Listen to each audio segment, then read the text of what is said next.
Bonsoir à tous et à toutes, bienvenue dans En route pour Japan Expo, le 9e épisode de cette saison 3. J'espère que vous allez toutes et tous très bien.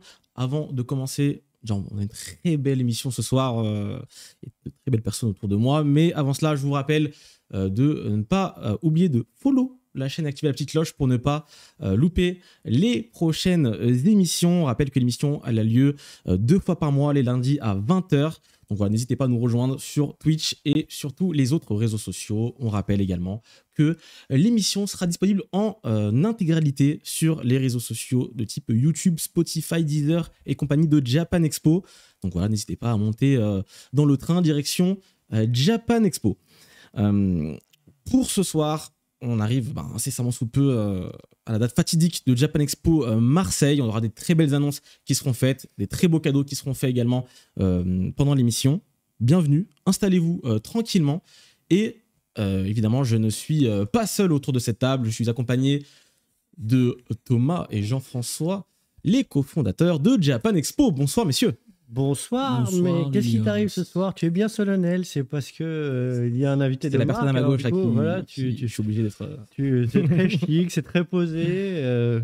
C'est bien parce qu'après plusieurs émissions qu'entre-hommes, on a le plaisir de féminiser un petit peu ce plateau ce soir, puisqu'on a une invitée de marque avec nous. Effectivement, car à ma gauche, il y a Satoko Inaba, directrice éditoriale des éditions Glénat. Bonsoir. Bonsoir, merci de m'accueillir ici. Moi qui pensais que c'était tout le temps comme ça. D'habitude, c'est que pour toi.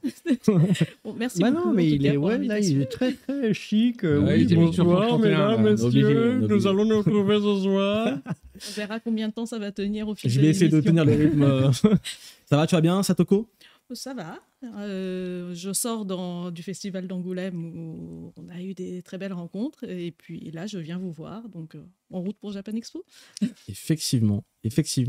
Tu fais bien de commencer à introduire un petit peu le sujet de ce soir, parce qu'on va parler de Moto Hagio, très grande auteure, autrice, voilà, plus ça comme vous le souhaitez. Mais Moto Hagio qui était présente au festival de la BD d'Angoulême, on s'est dit que c'était le moment de parler de son œuvre. Maintenant ou jamais, j'ai envie de dire, mais c'est tout le temps un bon moment pour parler de Moto Hagio. Je pense que même chez Japan Expo, il y a un affect tout particulier pour elle. Elle était présente à Japan Expo. On va en parler. On va en parler tout au après, long. on se lance là-dessus maintenant. C'est sûr. On peut rester pendant des heures et des heures pour parler de cela. En tout cas, Satoko, ça nous fait extrêmement plaisir de t'avoir avec nous. On avait reçu déjà, c'était Benoît, je crois, de chez Glénat, Oui. il y a quelques mois de cela. Maintenant, c'est à ton tour de passer. Ça nous fait Il extrêmement n'était plaisir. pas solennel comme ça. Hein. Pas pour Benoît. On l'embrasse, évidemment. On l'embrasse, évidemment. Il y a beaucoup de belles news cette semaine. Plein. Des news qui peuvent t'intéresser, Satoko. Il me semble qu'il y a un manga pas très connu qui est édité chez vous. Ça s'appelle Dragon Ball, je crois. L'histoire d'un jeune garçon qui va chercher des boules de cristal. C'est ça, effectivement. Je pense que Pêche avec vous... ta queue, c'est hyper fort. Et alors, avant qu'on continue, Inaba, il n'y en a pas de H, s'il vous plaît, parce que sinon ça fait plus la même chose. C'est vrai. Je ne sais pas si c'était non, Ah oui. de notre côté, je pense que l'incrustation était bonne, mais là, je vois que tout le monde se lance dans un Hinaba. Non. Non, c'est pas pareil. Alors, Sans acheter avec d'autres. C'est vrai que le Hinaba. japonais, c'est compliqué pour des Français, puisque... On est bon sur le C'est bon. cartouche. Très bien. Ouf. Inaba. Bon, c'est Inaba avec un I. Effectivement. On va parler de Dragon Ball parce que cette semaine s'est déroulé un événement à Los Angeles et c'était le Dragon Ball Battle Hour. Il y a eu pas mal de tournois autour des jeux vidéo, des jeux de cartes, de la licence Dragon Ball. Et évidemment, ils en ont profité pour annoncer de belles choses lors de cet événement, notamment un nouveau trailer pour le prochain jeu vidéo de la licence qui se nomme Sparking Zero. Vous le connaissez chez nous sous le nom de Budokai Tenkaichi. C'est la suite de cette licence qui a marqué, je pense, bon nombre d'entre vous, j'imagine, dans le chat. C'est un petit peu le Budokai Tenkaichi 4, on va l'appeler comme ça, mais son nom officiel, c'est Sparking Zero. Et du coup, tu disais que son nom d'origine au Japon, Budokai Tenkaichi. Exactement, au Japon, à la base, Sparking. c'est Sparking. Donc à l'américaine. À l'américaine. Et nous, quand dans on le reste l'a du monde, reçu, on l'a japonisé. C'est bon, ça. Effectivement. Cette fois-ci, Qu'est-ce que tu penses au niveau marketing? Chaque pays, ses spécificités. T'imagines le truc, le manga s'appellerait Doragonobul. Parfois, on a des demandes dans ce sens-là. C'est vrai Bolu. Oh. Les problèmes de traduction, je pense que chacun a ses volontés. Il faut qu'on essaye de trouver ce qui plaît au plus grand nombre. Mais bon, parfois, on a des demandes qui peuvent être un peu Là, tu parles des étranges. fans, hein, pas forcément des ayants droit. Ah non, bah, les ayants droit peuvent aussi, selon les ayants droit, avoir des demandes un peu spéciaux. Parfois. C'est clair. Là, du coup, on a eu droit à un nouveau trailer de ce jeu très, très, très attendu qui sortira chez Bandai Namco. On n'a pas encore de date pour le moment. Donc, on imagine pour cette fin d'année, pour les 40 ans de Dragon Ball, on peut croiser les doigts pour cela. Ce serait bien fait quand même. Ce serait malin. Hein. Ce serait plutôt. Ils en ont là-dedans. Ce serait intéressant, effectivement. Dragon Ball, évidemment, c'est une place toute particulière dans vos cœurs, j'ai envie de dire, Bah oui, à tous. Dragon Ball. Même au sein de Japan Expo, Dragon Ball, hein, je pense qu'il y en a à tort et à travers depuis des années. La licence qui a marqué le plus, même s'il y a des nouvelles licences qui ont marqué les jeunes générations, dès qu'on a plus de 20 ans, on ne peut pas ne pas connaître Dragon Ball. Dans le manga, il n'y a que Dragon Ball. Je pense que si Dragon Ball n'était pas là, on ne serait pas tous là. Ah non, parce qu'effectivement, on en reparlera avec l'histoire de Glénat peut-être, mais c'est vrai que les fascicules de Dragon Ball en kiosque, ça marque quand même toute une époque. C'est le lancement de quelque chose de différent. Je pense que c'était le premier manga qui a fonctionné vraiment en France et qui a, voilà, ça a généré des millions de lecteurs depuis. C'est clair, Dragon Ball, c'est la vie, comme je vois dans le chat actuellement. Et en plus du coup de ce jeu qui va sortir dans pas longtemps avec des nouveaux personnages, on voyait ce trailer-là était précisément concentré sur les personnages de Goku et Vegeta et leurs différentes transformations, rajoutant évidemment les transformations de Dragon Ball Super. Évidemment, c'est la série du moment. Et à la fin, on voit plein de gris encore grisés un petit peu des personnages. On ne sait pas encore qui. Il y a plus d'une centaine de personnages qui sont déjà présents, qui sont présents dans le jeu. Écoutez, on a hâte de pouvoir mettre les mains dessus. On rappelle, l'événement a eu lieu à Los Angeles et Hironobu Kageyama a fait le plaisir aux fans de venir sur scène pour chanter les génériques. Hironobu Kageyama. C'est un très grand chanteur d'un très grand groupe notamment qui s'appelle Jam Project, qui est entre autres le chanteur des génériques mythiques de Dragon Ball Z. Et du coup, évidemment. Et il nous a fait du coup le plaisir de chanter sur scène pour les fans. Je pense que c'est un régal. Il était déjà venu à Japan Expo pour chanter notamment. On a déjà eu le plaisir de l'avoir sur scène. À plusieurs reprises. Il est venu tout seul, il est venu avec Jam Project. On a fait un peu toutes les combinaisons possibles. Une longue histoire. Et à chaque fois, ça a été un...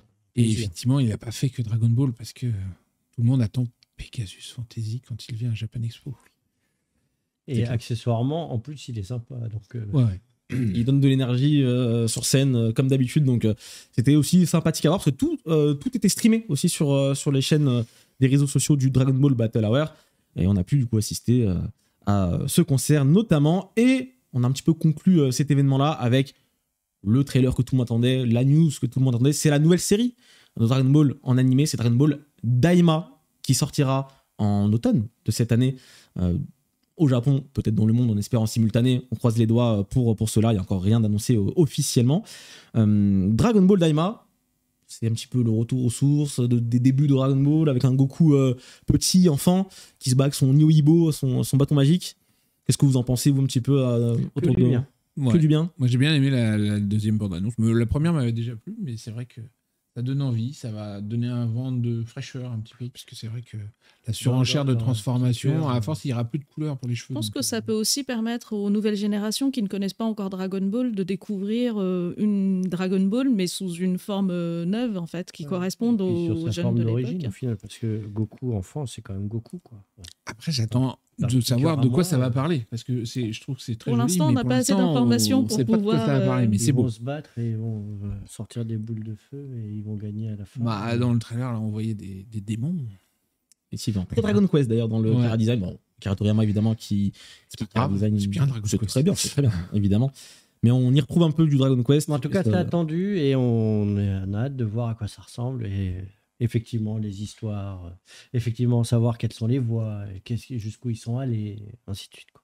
Est-ce que ce genre de série, Satoko, pour les éditions Glénat, c'est aussi un petit peu l'occasion de remettre sur le devant de la scène Dragon Ball? Bon, évidemment, il y a les 40 ans, donc il n'y a pas besoin de ça. On n'a jamais arrêté de soutenir Dragon Ball, puisque c'est une licence qu'on édite depuis les débuts, en fascicule dans les kiosques, ensuite en volume sens français. Puis, en fait, c'est vraiment une série qui a toujours été dans le catalogue Glénat et qui a toujours eu une nouvelle édition. Alors parfois un peu trop et les gens se perdaient un peu. Là, je pense qu'on a un peu plus resserré et on a le plaisir cette année de sortir La Full Color, qui est quand même le manga d'origine de Toriyama, mais qui a été colorisé. Et je pense que c'est une version qui a été très très attendue des fans, donc on a eu des demandes depuis très longtemps. Et là, je pense que c'était une belle occasion pour nous de pouvoir la proposer en France. Elle existe en version papier au Japon ? Elle existe en version papier, mais en petit format. Ouais. Elle n'était pas tellement mise en avant. Alors qu'en France, par exemple, avec les animés comics qui ne sont que entre guillemets, des captures d'écran qui ont été mises en manga, on avait une demande de beaucoup de publics plutôt jeunes qui demandaient à voir, qui ont commencé par l'animé et qui voulaient avoir une version en couleur. Et donc, on s'est dit que cette version, qui est quand même le manga de Toriyama, donc avec toutes ses qualités, et une mise en couleur, ça permettait peut-être justement à ces personnes-là d'avoir ce qu'ils voulaient. Et en plus, on va le faire début, en grand format. Parce qu'on parlait de Dragon Ball, mais avant, vous avez sorti Akira en couleur. Donc, alors, Akira en couleur, c'est une autre question. C'était vraiment la version américaine. C'est la version américaine, mais ça fait quand même... Il y a une vague, je pense, de séries qui sont mythiques, qui sont mises en couleur au Japon aujourd'hui, qui sont reproposées. Je pensais que c'était que des versions numériques en fait, qu'ils avaient fait en couleur.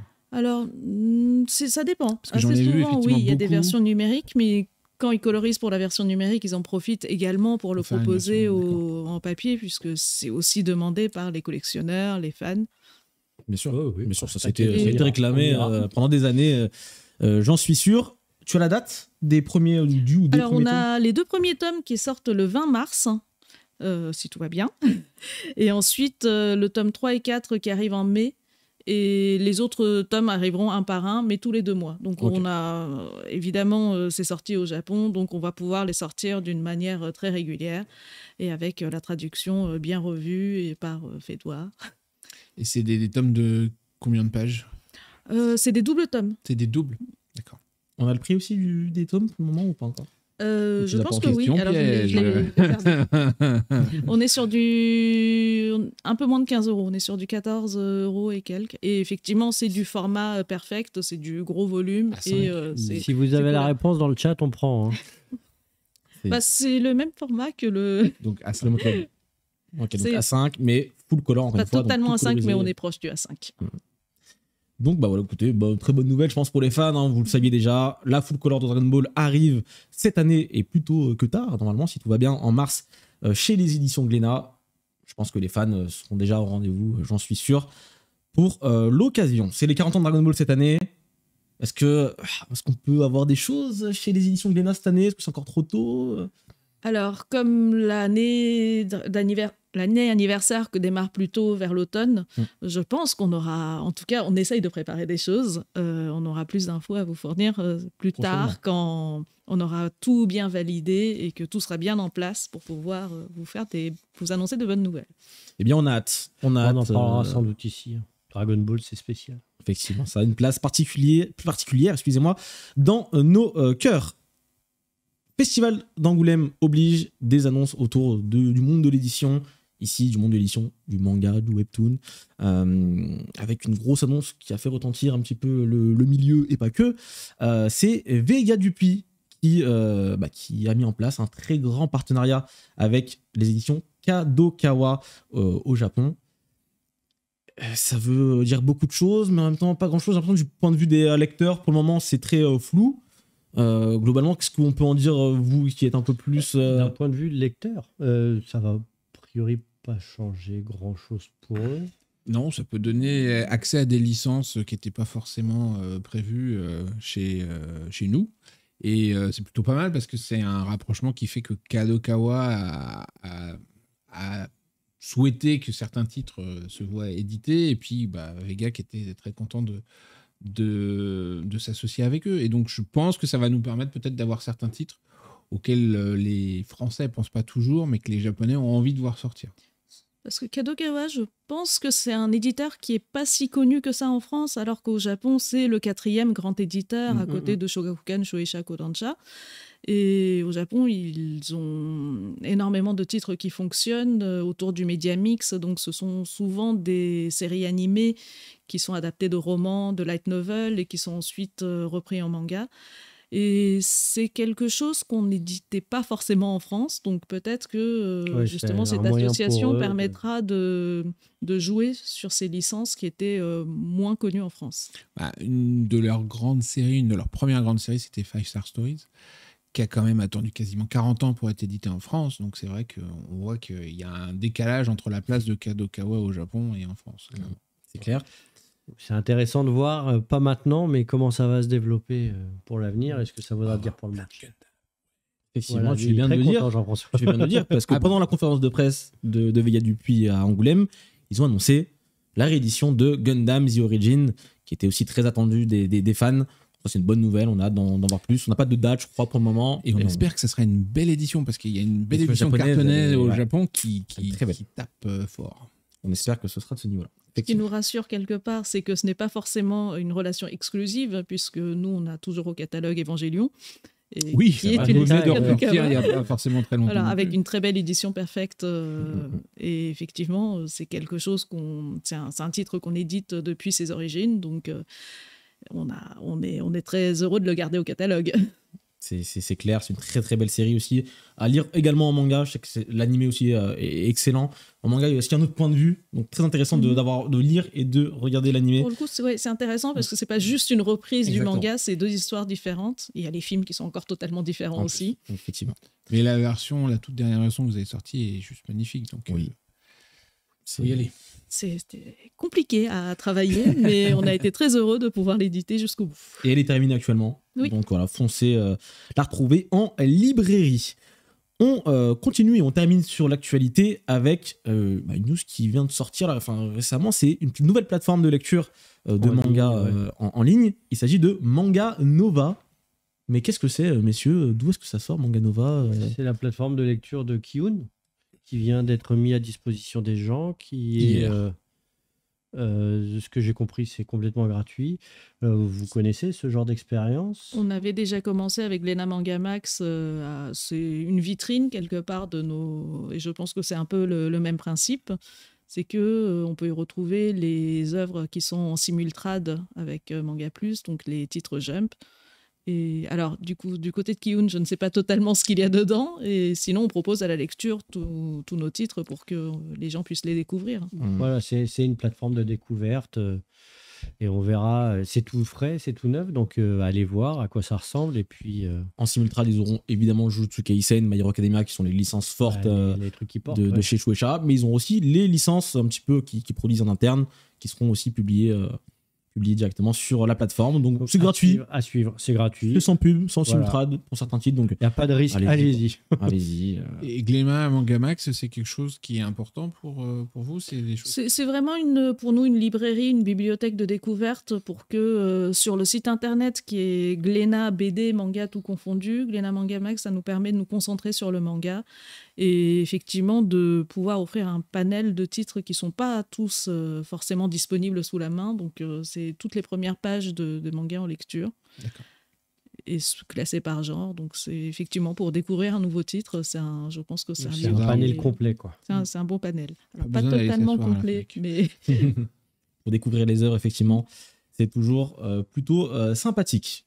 On continue évidemment cette émission. On va parler un petit peu de toi, Satoko, des éditions Glénat, de Moto Hagio. Il y a plein de choses à dire. C'est l'invité de la semaine. Jingle.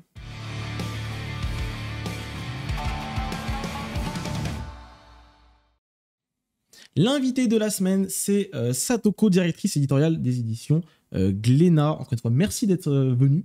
Merci pour l'invitation. Tout le plaisir est pour nous. Et ce qui va être intéressant ce soir, c'est d'apprendre un petit peu plus sur toi, sur ton parcours, dans le monde de l'édition notamment.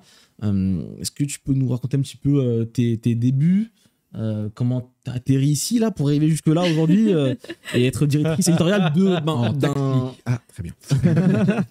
Alors, j'avais un avantage, je pense, pour travailler dans le manga, c'est que je suis d'origine japonaise. Donc, je suis née au Japon et je suis arrivée en France assez tôt, puisque c'est mes parents qui ont décidé d'emménager.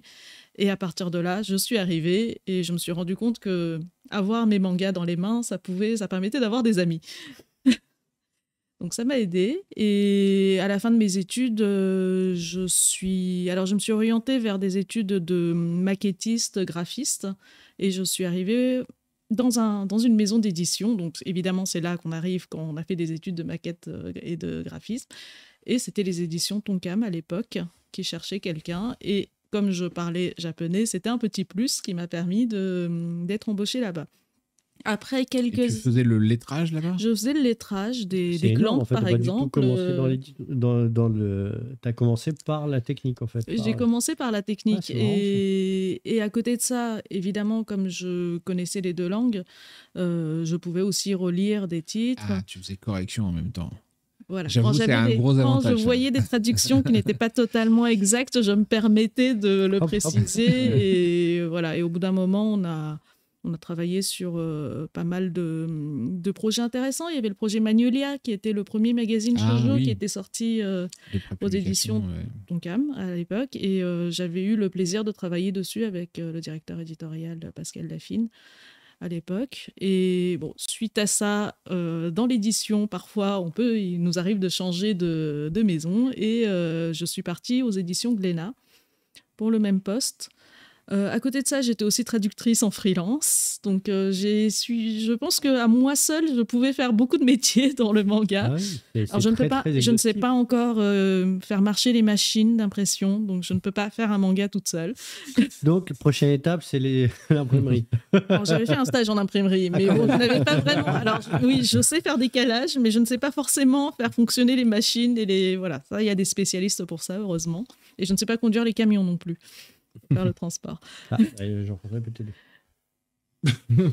Si c'est un machin là. Peut-être qu'à nous tous, on arrive à faire un manga de A à Z. Ça, je sais le faire. Chez Tonkam, il te mettait sur les stands ? Je vendais les livres sur le stand. Fallait être femme à tout faire, de toute façon. Voilà, je pouvais. C'était l'époque quand même où je pense qu'on était dans l'édition de manga, on pouvait faire beaucoup de choses à la fois parce qu'on était encore, on va dire. Alors, ce n'était pas les tout débuts, mais on était encore dans une période où on était dans une petite structure. On n'était pas... Après, Glénat a commencé à cette époque aussi. C'est une maison qui a grandi. Et effectivement, je suis arrivée ensuite chez Glénat, où j'ai eu la chance de pouvoir travailler du côté éditorial aussi. Alors, mon premier titre traité en édito, c'était l'anthologie Moto Hagio, sortie en 2013. Ah, énorme. Quel hasard.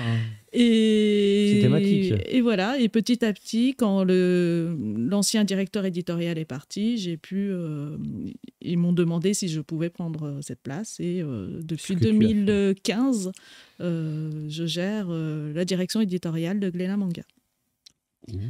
Pour le meilleur. Bientôt 10 ans. Et du coup, aujourd'hui, ça fait maintenant quelques années que je suis directrice éditoriale de chez Glénat. Qu'est-ce que ça veut dire ? C'est quoi ton métier pour les plus jeunes peut-être qui ne connaissent pas ? C'est quoi vraiment ? C'est peut-être vague pour certains. À part lire des mangas. Effectivement, je pense que la définition la plus simple que je donne, c'est je lis des mangas en japonais, je choisis ceux qui me plaisent. Et je vais négocier les droits pour pouvoir les éditer en version française. Le métier de rêve. Ça, c'est la partie. C'est difficile comme métier. C'est la plus belle partie. Après, évidemment, il y a tout ce qui est venir parler dans un live avec des gens intéressés, essayer de présenter des titres. Et puis, il y a toutes les discussions qui concernent justement un manga. Il faut le traduire, il faut le créer, il faut le faire imprimer, il faut choisir les formes éditoriales, il faut en faire la promotion, il faut aller en discuter avec plein de monde. Donc voilà, il y a tout ce qui entoure la vie du manga en France. C'est toi qui supervises les choix marketing. Évidemment, je ne peux pas le faire toute seule parce qu'on n'est pas au début du manga. Je ne publie pas qu'un titre tous les ans. Et donc, on travaille avec une grande équipe, des personnes qui sont spécialisées dans tout ce qui concerne l'édition. Et on essaye de tout mettre en place pour que le titre qu'on a choisi, le manga qu'on a choisi au Japon, arrive dans les mains du lecteur à qui ça correspond en France. Aujourd'hui, ça veut dire combien de titres par mois, en gros ? Alors, on n'a pas tellement... Justement, je pense qu'il y a à l'année, moi. Combien en 2023 ? À l'année, on est entre 100 et 120. Généralement, on tourne autour de 120 titres par année, 120 sorties. Avec, évidemment, ça peut être des séries qui ont plusieurs tomes à l'année. Mais je pense que les éditions Glénat, par rapport à d'autres maisons d'édition, on ne va pas sortir de manière trop compulsive des titres. Je pense que ça ne sert à rien si on en fait trop. On n'a pas le temps de travailler tous ces titres, alors que chaque titre est important dans notre cœur. Donc, on ne va pas en abandonner un sur le chemin en en éditant trop. Voilà, c'est un peu notre politique. Pas des brouettes de bouquins, quoi. Ça serait un peu dommage. C'est que voilà, on aime nos titres, on a envie de les suivre, jusqu'au bout. Et je pense que c'est pour moi aussi, mais pour les éditeurs qui travaillent avec moi, c'est la même chose. Bien sûr. Les éditions Glénat, c'est quand même un éditeur historique en France pour le manga notamment, pour bien d'autres choses également. Mais pour le manga, tu l'as cité, Akira par exemple. Dragon Ball, comme on en a parlé, c'est les premiers mangas qui ont véritablement marché. Akira, alors moi je l'achetais en fascicule, en kiosque, en couleur à l'époque. Tu faisais partie des quelques personnes qui ont pu faire ça. On n'était pas nombreux. Moi j'avais l'impression qu'on était plein, parce que quand on allait voir le film après qui est sorti et tout ça, c'était... Akira, ça a démarré petit à petit, mais effectivement, ce n'était pas le grand succès de Dragon Ball au tout départ, quand c'était les fascicules. Oui, alors Dragon Ball, c'était effectivement l'étape d'après, parce que Akira était distribué d'une manière plus discrète. Dragon Ball, je me souviens de l'acheter à peu près n'importe où. Je m'arrêtais à une station de RER, j'étais sûr de trouver le Dragon Ball pour pas le louper. Akira était un seinen, donc c'était destiné à un lectorat un peu plus âgé à l'époque. Moi, je suis arrivé à Akira parce que je lisais des comics et que du coup, c'était présenté avec les mêmes, au même endroit, etc. Parce que c'était en couleur, comme tu dis, c'est la version. Les mangas n'existaient pas du tout dans les librairies. Donc, mais c'était tellement différent. Il était cartonné, il était en format BD. Je pense qu'aujourd'hui, c'est un grand format. Je crois que je l'ai à la maison encore. Les fascicules. J'ai les premiers, mais en cartonné, moi, pas en fascicules. Ouais, les fascicules. Avant je crois que c'était les fascicules qui étaient en premier. Alors, je n'étais pas encore là à l'époque, mais en partenariat avec Libération. Oui, quelque chose comme ça au début, c'est ça. Mais non, c'était vraiment une toute autre époque, mais on a eu ça. Après, on a eu Dragon Ball. Pendant très longtemps, vous étiez l'éditeur de Dragon Ball. Ghost in the Shell. Et je pense qu'aujourd'hui, vous êtes l'éditeur de One Piece dans la tête de beaucoup de gens aussi. Je pense que chaque génération a ses titres un peu mythiques. Mais surtout Dragon Ball. Hein. On va reconnaître votre âge. Pas du tout. Aller amoureusement dans son kiosque, acheter son petit fascicule, finalement. C'était un bon moment aussi. Mais je pense que c'est petit à petit, à force d'éditer plein de tous ces titres mythiques, ça a permis de forger des générations de lecteurs. Et ce qui est intéressant avec les lecteurs de manga, c'est qu'on ne s'arrête jamais. C'est que quand on parlait de titres jeunesse, avant, je pense, l'arrivée des mangas, l'adolescent n'existait pas vraiment en termes de lectorat. On avait des bandes dessinées pour les enfants, des bandes dessinées pour les adultes. Il n'y avait rien entre les deux. Et il n'y avait rien entre les deux parce que l'ado n'existait pas. Je pense que le manga Dragon Ball a tout apporté. Enfin, l'ado, il existait dans la tête des adultes, mais du coup, il avait de manière un peu négative. Voilà, c'était... Il faut lui passer des trucs pour enfants, alors que du coup, on avait grandi, on était des ados, on avait d'autres centres d'intérêt que les jeunes qui regardent pas les mangas, mais les BD pour enfants. C'était vraiment... C'est comme le dessin animé, quand on parlait l'autre fois de l'arrivée de Goldorak et tout ça. On passe de Tom et Jerry à ça, forcément, c'était un peu le même choc. Je pense qu'il y avait une incompréhension de la part des adultes à l'époque qui se disaient « mais qu'est-ce que c'est ? Ce n'est pas pour les enfants ». Mais alors... Tu n'étais pas là, je sais peut-être pas, mais moi je me suis toujours demandé pourquoi les premiers, du coup, ils étaient en kiosque, alors que maintenant le manga on le trouve plutôt en librairie. Mais Dragon Ball c'était en kiosque, Akira c'était en kiosque. Je pense que tout simplement Jacques Glénat avait vu qu'au Japon, dans les kiosques japonais, les magazines étaient vendus. Les tankobons étaient vendus aussi. Donc, par rapport aux librairies où justement il y avait une question de place, ils ne voulaient pas forcément mettre en avant des choses qui étaient, par exemple, les spécialistes BD à l'époque étaient plutôt contre le fait de faire introduire des mangas, des BD étrangères qui venaient envahir leur rayon. Les kiosques étaient peut-être plus perméables. Pour ces parce que c'est des distributions centralisées en fait. Pas le choix, Eh bien, ça a bien évolué, messieurs, dames, dans le chat. Mais grâce à ça, on les a eus à côté de chez nous, alors que c'était encore rare. C'est ça. Aujourd'hui, on a la Full Color qui sort en librairie partout, facilement, pour tout le monde. La Full Color, ça va être la combienième édition? C'est une question piège, ça. Il y en a beaucoup. Alors déjà, les fascicules, je pense que je ne peux plus les compter parce qu'il y en a eu plusieurs. Ouais. La normale, la double. La double, ouais. 6, 7. Je compte l'édition Hachette, là, les grands formats aussi qui sont sortis ou pas? Est-ce qu'on la compte celle-là? C'est une édition Glénat d'ailleurs. L'édition fascicule, c'est Hachette et c'est en kiosque. Après, ça se base sur notre édition, donc c'est entre les deux. Donc ça fait beaucoup d'éditions. Une collab. On ne les compte plus. Dans le chat, n'hésitez pas à nous dire c'est quoi un petit peu votre ou vos titres favoris des éditions Glénat. Ça te côtoie un petit peu s'il y a un ou deux titres que tu portes particulièrement dans ton cœur, ce serait le ou lesquels?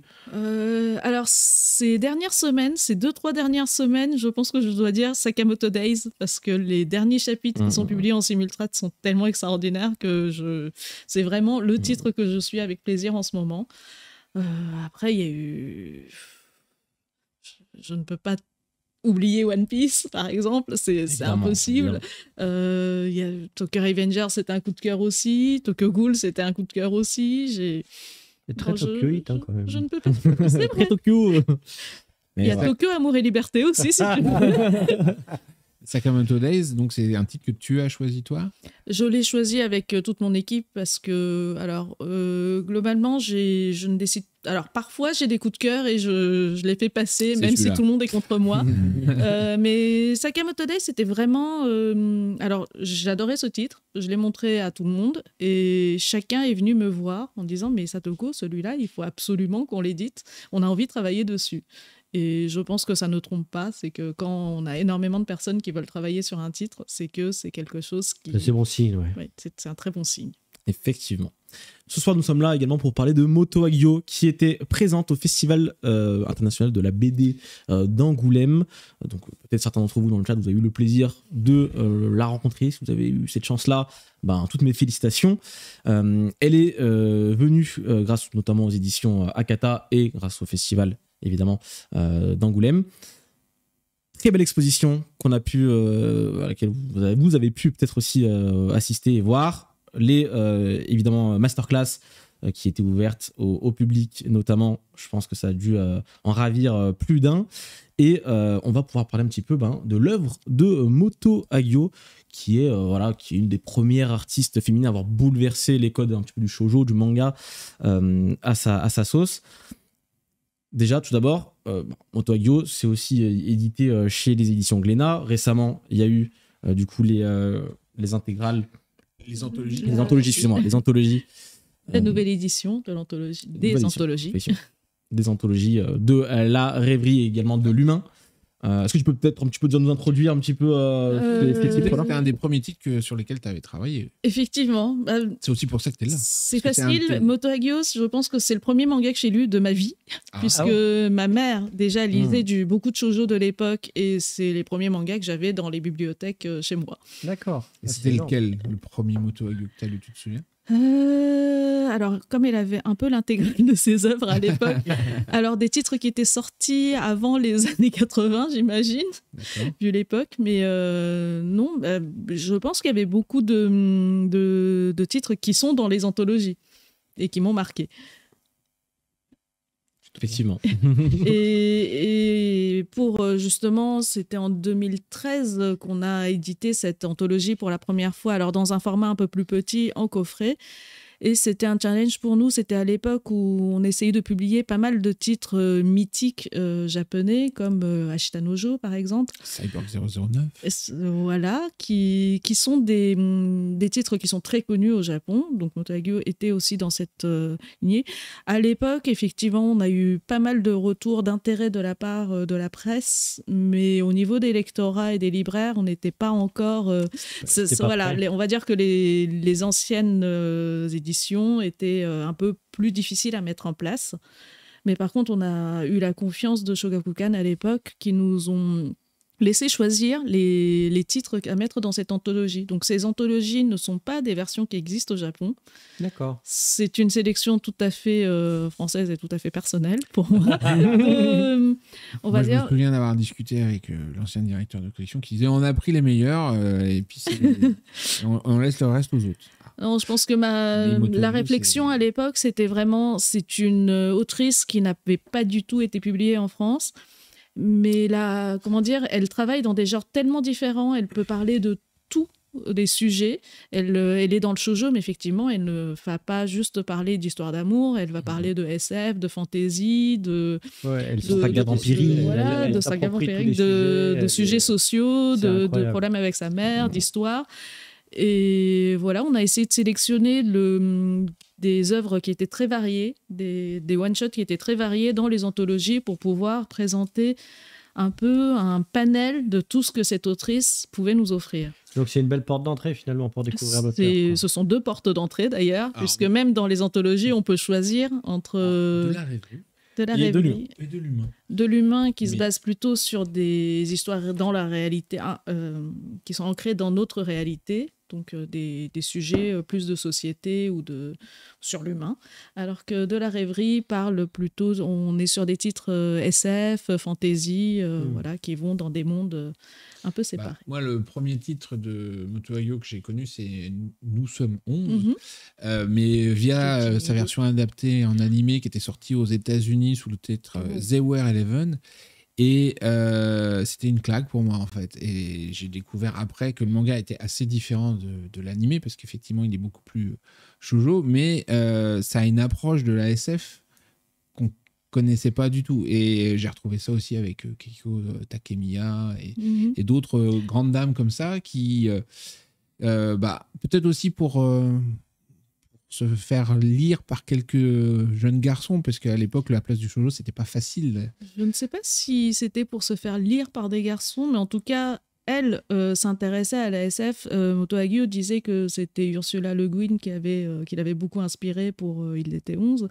Je pense que c'est des autrices qui regardaient des films de l'Occident, qui lisaient énormément et qui s'intéressaient à autre chose que ce qu'on leur demandait à l'époque, puisque à l'époque, les magazines shoujo, surtout celui dans lequel Moto Hagio avait commencé, demandaient des récits lisibles pour des petites filles de 9-10 ans.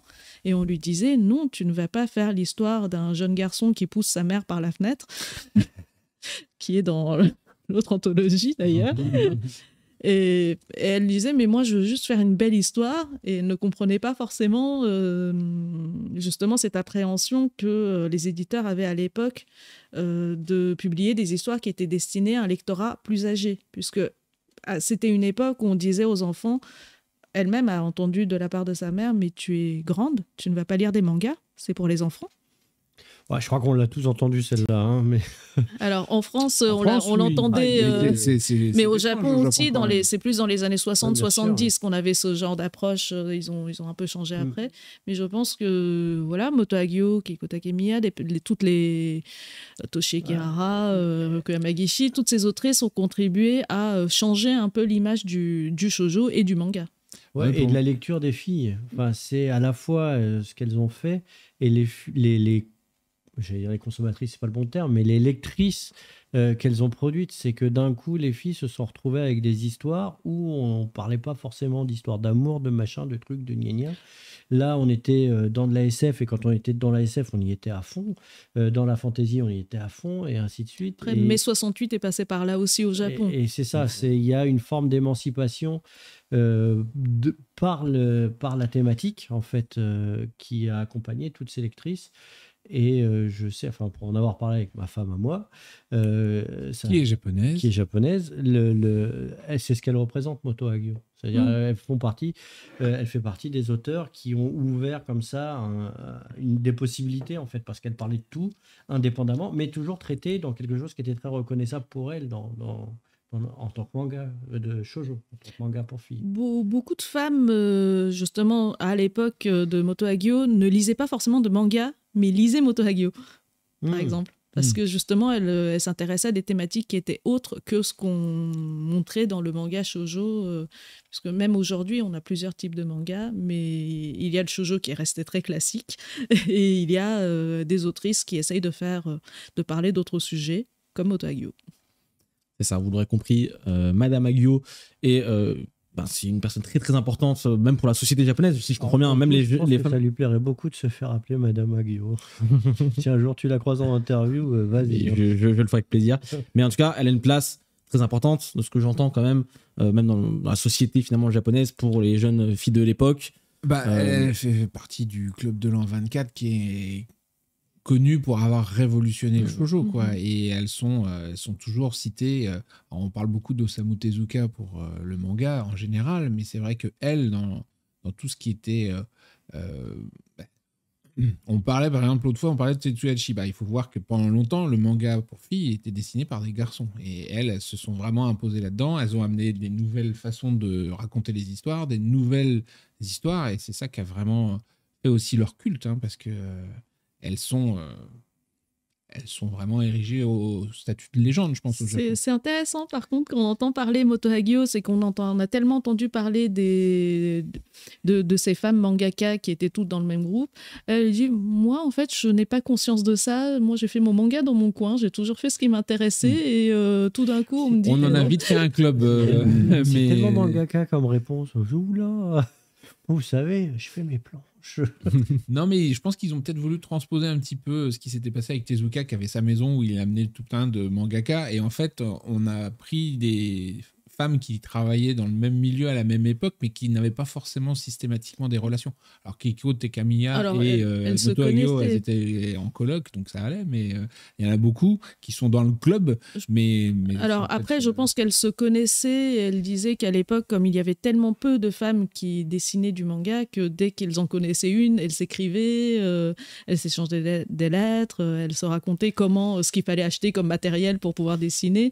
Donc je pense qu'elles se connaissaient toutes. Après, de là à voir si elles ont toutes été les unes avec les autres. Dans l'inconscient, quand tu dis club, tu as l'impression qu'elles se retrouvaient tous les samedis. Oui. Non, je pense que ce sont plutôt, comme aujourd'hui, des autrices avec des affinités, et celles qui s'entendaient discutaient entre elles et essayaient de s'intéresser à des sujets sur lesquels elles voulaient dessiner. Bon, en tout cas, si jamais vous ne l'avez pas encore, moi, je préfère de la rêverie, mais c'est peut-être mon côté masculin. Je pense que les deux sont indispensables. Vraiment. Ça dépend vraiment des personnes. Nous masculin sommes 11, moi, ça m'a chamboulé. C'est passionnant. C'est clair. Et c'est une très belle porte d'entrée pour découvrir un petit peu l'œuvre de Moto Hagio. Moto Hagio qui était déjà venu en France par le passé, il me semble, messieurs. Oui, parce que Japan Expo. Un an avant que Glénat publie, elle avait.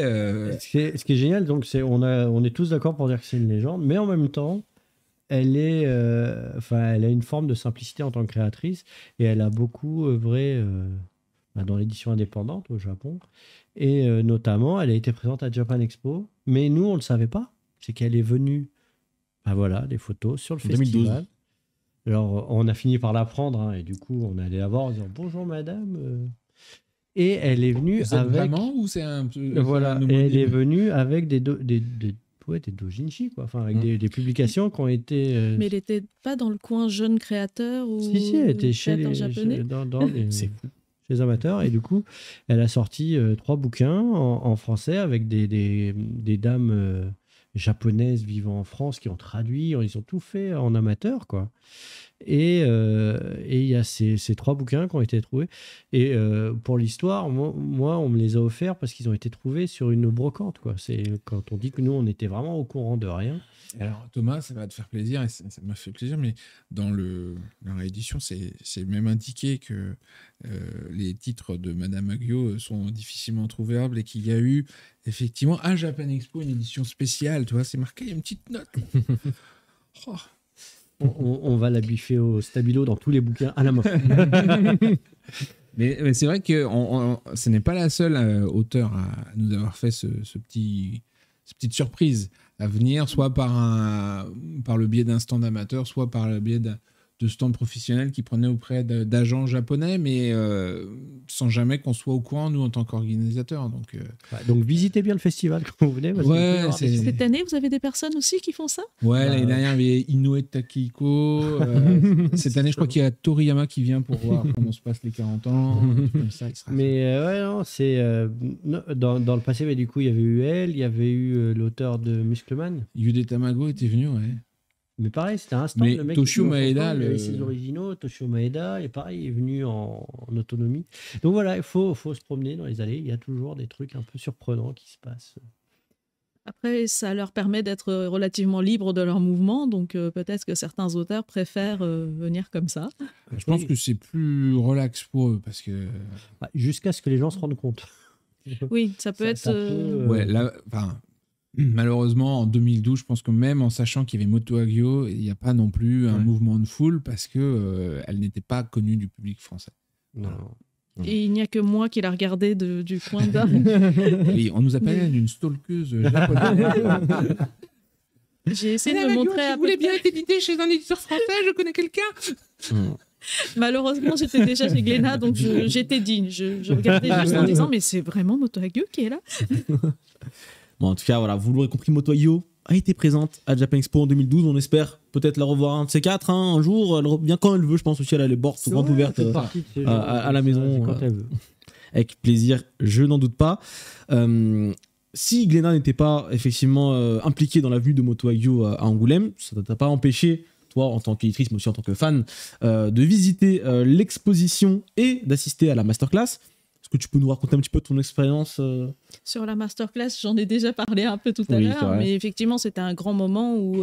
alors, elle était très à l'aise. Je pense qu'elle s'est beaucoup amusée pendant cette masterclass. Donc, elle a partagé tous les épisodes de sa vie, de ses débuts jusqu'à aujourd'hui. Et c'était un moment assez émouvant, justement, où... alors, les masterclass à Angoulême sont tout le temps comme ça.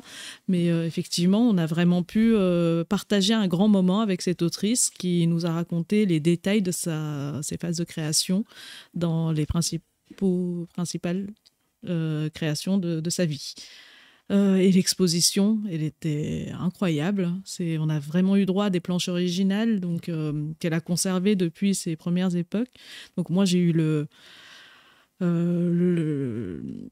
bonheur de découvrir toutes les planches originales de planches qui étaient contenues dans l'anthologie, par exemple. C'est extraordinaire. Alors, je pense que, pour vous expliquer un peu, nous, quand on publie les titres, on reçoit des datas, donc des scans du Japon. Alors, parfois, pour des titres un peu anciens, ils peuvent ne pas avoir de scan, donc il faut qu'on trouve des choses pour pouvoir les reproduire. Mais on a donc ce sont des datas digitaux, des planches qui sont déjà numérisées et déjà nettoyées. Donc, c'est très blanc sur noir. Donc, c'est effectivement pour l'impression, c'est la version finale, c'est utilisable en l'état. Mais quand on voit les planches originales, je pense qu'on le voit dans le catalogue de l'expo, on voit toutes les ratures, tous les traits de stylo, le fait que les noirs ne sont pas tout à fait uniformes, on voit toutes les finesses du trait, certains traits qui ne peuvent pas être reproduits à l'impression puisqu'ils sont trop fins, trop dans le détail. Et c'est quand même un moment extraordinaire pour tout fan de manga de pouvoir découvrir l'œuvre originale, la création, la patte de l'auteur. Effectivement. C'était une très belle expo et je pense que tout le monde était ravi de découvrir, redécouvrir. D'ailleurs, cette expo est toujours disponible. A priori, elle reste jusqu'à mars. C'est ça, il me semble. Elle reste pendant un petit moment. Donc, c'était un petit peu l'invité d'honneur du festival. Et c'est mérité pour Moto Hagio qui le mérite amplement, vous l'aurez compris, avec toute l'importance qu'elle a dans le cœur de nombreux lecteurs, nombreuses lectrices.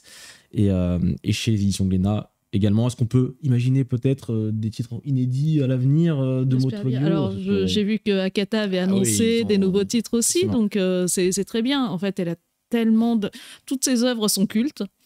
Moi, mon plus grand plaisir en tant que fan, c'est que tous ces titres soient publiés en France. Par contre, il y en a tellement que je pense qu'il faut bien qu'on se partage la tâche pour plusieurs éditeurs. Ou alors, en shoujo, vous publiez plus que Hagio. Ce serait dommage aussi. Alors, je suis une très grande fan, mais il y a aussi énormément d'autres titres à publier. Dragon Ball. Et la transition est toute trouvée parce que cette année, c'est une belle année shoujo chez les éditions Glénat. Est-ce que tu peux nous en parler un petit peu plus en détail, Satoko, notamment le développement du catalogue là, pour depuis ces dernières années Effectivement, dans les genres éditoriaux, dans le manga, le shoujo était un peu celui qui était le moins mis en valeur en France. Effectivement, ça se ressentait déjà dans les ventes et je trouvais quand même très dommage qu'on abandonne un genre éditorial entier où il y a énormément de titres intéressants juste parce que on n'arrivait pas forcément à le faire décoller, à trouver le lectorat en France. Alors que les lecteurs de shoujo aujourd'hui commencent à former des communautés qui sont assez grandes, qui sont très intéressées. Et donc, on s'est dit qu'on allait quand même essayer de prendre les choses en main, d'essayer de discuter avec toutes ces communautés, d'essayer de trouver une manière de présenter ces titres en France et en évitant que, justement, ils soient un peu ignorés du grand public puisqu'ils n'étaient pas assez mis en valeur. On a essayé plusieurs voies. On a essayé, par exemple, sur certains titres, de les mettre hors shoujo pour qu'on puisse peut-être intéresser parfois certains garçons qui peuvent avoir des allergies au shoujo, essayer de passer par une autre voie. Mais certains titres, je pense que les enfants de la baleine ont pu avoir, par exemple, de l'intérêt de la part d'un lectorat non shoujo grâce à ça. Mais par ailleurs, ça dévalorisait le shoujo, puisqu'un très bon titre shoujo était supprimé de ce catalogue, et on n'arrivait pas forcément à avoir les lecteurs de shoujo qui s'intéressent à ce titre. Donc c'est un peu il n'y a pas de solution idéale, je pense que c'est un peu le serpent qui se mord la queue aussi. Pareil au Japon, est-ce que le fait de modifier, de classer les titres par lectorat, par genre de lectorat, c'est quelque chose qui se faisait énormément par les magazines de prépublication, qui se faisait beaucoup à l'époque. Aujourd'hui, c'est aussi quelque chose qui est en train de se modifier au Japon. On a vu que le dernier Grand Prix Shogakukan a retiré les catégories shoujo, shonen, seinen et enfants. Donc c'était 4 titres, mais sans catégorie. Donc je pense qu'il y a une évolution. Ça perd peut-être un peu de sens, aujourd'hui. Voilà, il y a une évolution du côté du Japon. Plus mixé, je pense. Plus fluide, ouais. Et en termes de shoujo, chez Glénat, c'est lequel qui s'est le mieux vendu au final En termes de vente, peut-être Killary.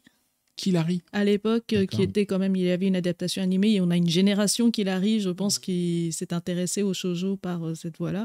Après, on a d'autres grands titres. L'Académie Alice, c'était un titre c'est un long-seller, il continue toujours à intéresser du monde.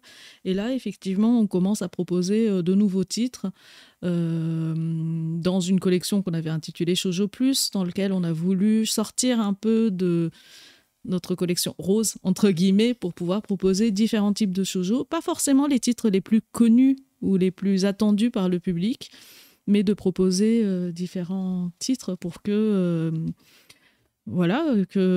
qu'on change un peu les frontières du shoujo, que des garçons puissent lire du shoujo aussi, que les jeunes filles aussi trouvent des sujets différents, un peu comme Moto Hagio l'a fait. On essaye d'ouvrir les murs pour pouvoir proposer des titres différents. Et donc c'est le cas par exemple d'un titre comme Jadugar, qu'on a le plaisir de proposer pour septembre, qui est sur une plateforme qui n'est pas genrée non plus. D'accord. Avec un service éditorial qui fait du josei et du shoujo. Mais effectivement, on est sur un... Est-ce qu'on est sur du shoujo ? Est-ce qu'on est sur du seinen ? Est-ce qu'on est sur de la BD ? Est-ce qu'on est sur du manga ? Puisque Jadugar, l'autrice qui a le pseudo Tomato Soup, un peu inhabituel, est quelqu'un qui a un trait un peu à la Tezuka. D'accord. Et qui va parler de femmes qui vont prendre le pouvoir dans l'Empire mongol juste après Genghis Khan. D'accord. Et ce sont 2 femmes qui ont vraiment existé. Donc Fatima et Toregen, qui sont 2 femmes de la Mongolie du XIIIe siècle. Et c'est une légende assez connue dans cette région, qu'on ne connaît pas forcément en France, pas forcément au Japon, mais on a une autrice férue d'histoire et d'art, et qui s'est dit qu'elle allait raconter cette histoire. Le pitch est hyper intéressant. C'est clair que ça fait envie. Ça sort en septembre, du coup. Ça sort en septembre. Il y a un côté peut-être un peu Persepolis de Marjane Satrapi au niveau du trait aussi qui pourrait, pourquoi pas, justement intéresser des non-lecteurs de manga, des lecteurs de BD qui pourraient enfin découvrir le manga sous cette forme. Mais ça va sortir sur un format typique de chaîne Je pense alors un peu plus grand, donc on va le mettre au format comme les anthologies Moto Hagio, comme les Dragon Ball. C'est bien, je ne présente que des titres qui sont au grand format aujourd'hui. Mais je pense que c'est un confort de lecture important. Ça permet de mettre en valeur les beaux dessins quand justement on peut se permettre de le faire. Pas tout grandi, parce que là on dit ça c'est grand, mais moi j'ai vu un 2001 Nights chez vous là. Ah oui, c'est plus grand, c'est très grand. C'est très grand, c'est très lourd. Ah oui, en plus oui, c'est. Après même l'œuvre d'origine était publiée en très grand format, très beau, donc on n'allait pas. La précédente édition que vous aviez faite était plus petite quand même. Non, en termes de format c'était le même. Ah bon? Oui. Non, de souvenir, il était juste pas en couverture cartonnée. Ah, c'est le carton qui change. Oui, je pense que c'était la couverture souple. Pour relier les ouais, mais ça me paraissait plus petit. Mais effectivement, quand on fait la couverture cartonnée, ça... c'est clair. C'est le carton qui pèse plus lourd. Et du coup, de nouveaux titres si forts qui arrivent en octobre. Ah, pour l'instant. Tu peux pas nous en dire un peu plus? Non, on peut pas. Allez. Certains titres ont peut-être vendu pour du shoujo, ont dépassé les millions d'exemplaires au Japon, ce qui est assez... J'en ai peut-être trop dit déjà. Oh, une piste. On va couper. On coupera creuser dans le chat. Non, en tout cas, alors, je ne vais plus... Ce sont des shoujo qui ne vont pas du tout dans la même direction que les autres titres proposés. Donc, dans mon principe de pouvoir proposer justement des titres très variés, là, je pense qu'on va sur une autre catégorie de shoujo. Et voilà. Et le titre sera révélé... J'espère bientôt. Bientôt. Au pire, c'était à Japan Expo. C'est quand même dans longtemps, Japan Expo. Ah bah voilà. Bon, écoutez, allez suivre les réseaux sociaux de Glénat pour ne pas louper cette belle annonce. On va parler un petit peu, parce que le shoujo, il y en a beaucoup et on espère en voir encore plus chez les éditions Glénat. Il y a plein de titres. On va pas pouvoir parler malheureusement de tous les titres de chez Glénat. Je sais que Tokyo Revengers, c'est un titre qui te tient à cœur aussi particulièrement, qui arrive sur sa fin, qui a particulièrement bien marché dans le monde, au Japon, mais également en France. Ça arrive sur sa fin, là. Est-ce que tu peux nous toucher peut-être un ou deux mots sur la série Spoil pas. Oh là, non, plutôt, alors, qu'est-ce que vous préparez pour la fin? S'il y a des choses que vous préparez. Le dernier tome sort en juillet pour Japan Expo Paris, justement. Ah bah voilà. C'est un bon timing. Non, de toute façon, ce qu'on a décidé, c'était d'événementialiser cette dernière année de Tokyo Revengers. C'est que chaque nouveau tome qui va sortir depuis, on a commencé déjà en janvier, vont être accompagnés soit d'un spin-off, soit d'une version couleur, soit d'un character book avec un coffret collector. Donc, à chaque tome, vous aurez le plaisir de découvrir un autre aspect de Tokyo Revengers. Et puis c'est tout que je peux le dire. Je pense qu'il y a des choses que je ne peux pas dire. Voilà, je vois bien. Je vous laisse suspense. Deviner. Oui. En tout cas, c'est un très beau titre qui, d'ailleurs, au moment de la publication des premiers tomes en France, il n'avait pas encore fait le buzz. Donc, les premiers titres sont un peu sortis sans se faire connaître du public. Donc, c'était un bon shonen, mais sans plus. Et petit à petit, on a vu les lecteurs suivre, ça a pris. Et quand l'animé est sorti, ce qui était bien, c'est que tous les lecteurs qui avaient lu jusque-là ont dit « Ah, mais vous ne le découvrez qu'aujourd'hui parce que c'est génial !» Et justement, je pense que c'est grâce aux lecteurs de la première heure qu'on a eu ce L'avantage de ce genre de démarrage, c'est qu'après, ça permet en tant que fan d'avoir son petit instant snob. De... Quoi ? Tu n'as pas encore lu ? Effectivement, donc voilà, Tokyo Revengers serré sur sa fin, mais il y aura encore de belles choses pour cette année et vous l'aurez compris. Glénat à Japan Expo, évidemment, il y a une belle histoire d'amour entre les éditions Glénat et on a expérimenté beaucoup de choses avec Glénat depuis les toutes premières éditions du festival. On a découvert qu'il fallait faire attention au poids sur les étagères, on a découvert... Ah oui, oui, un des premiers stands que vous avez eu chez nous, effectivement, c'était pas le stand de tout construit que vous faisiez, c'était un stand prééquipé. Et effectivement, à l'époque, c'est Patrick déjà, avait demandé des étagères pour pouvoir mettre les mangas. Et l'installateur avec qui on travaillait n'avait pas forcément l'habitude des rayonnages de mangas. Donc, il avait mis des étagères standards. Et puis, quand le libraire est venu et qu'il a posé les livres... Voilà, première expérience Glénat, Japan Expo. Petit à petit, ça a bien évolué. Légèrement. Aujourd'hui, on a... On a un grand stand. Avec des étages, des machins, des trucs. Voilà, un live sur place. Un Luffy géant. Des activités aussi. On a commencé par il y avait un Goku taille 1-1. Mais Goku enfant. Habillé en bleu-violet. Ouais. Alors, moi, on l'a longtemps utilisé dans les plaquettes parce que ça faisait une très belle photo. Et maintenant, il y a le Luffy.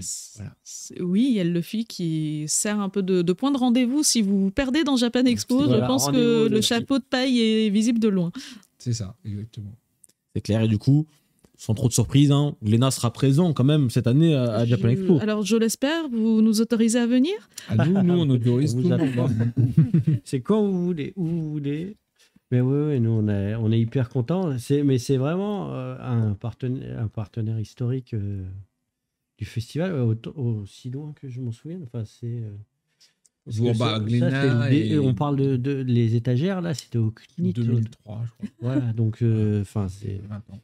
Après, a priori, il y a une condition pour qu'on vous accepte, c'est que l'auteur de Tokyo Revenger vienne à Japan Expo. Il y a marqué dans le chat, alors, nous aussi, on aimerait beaucoup qu'ils viennent.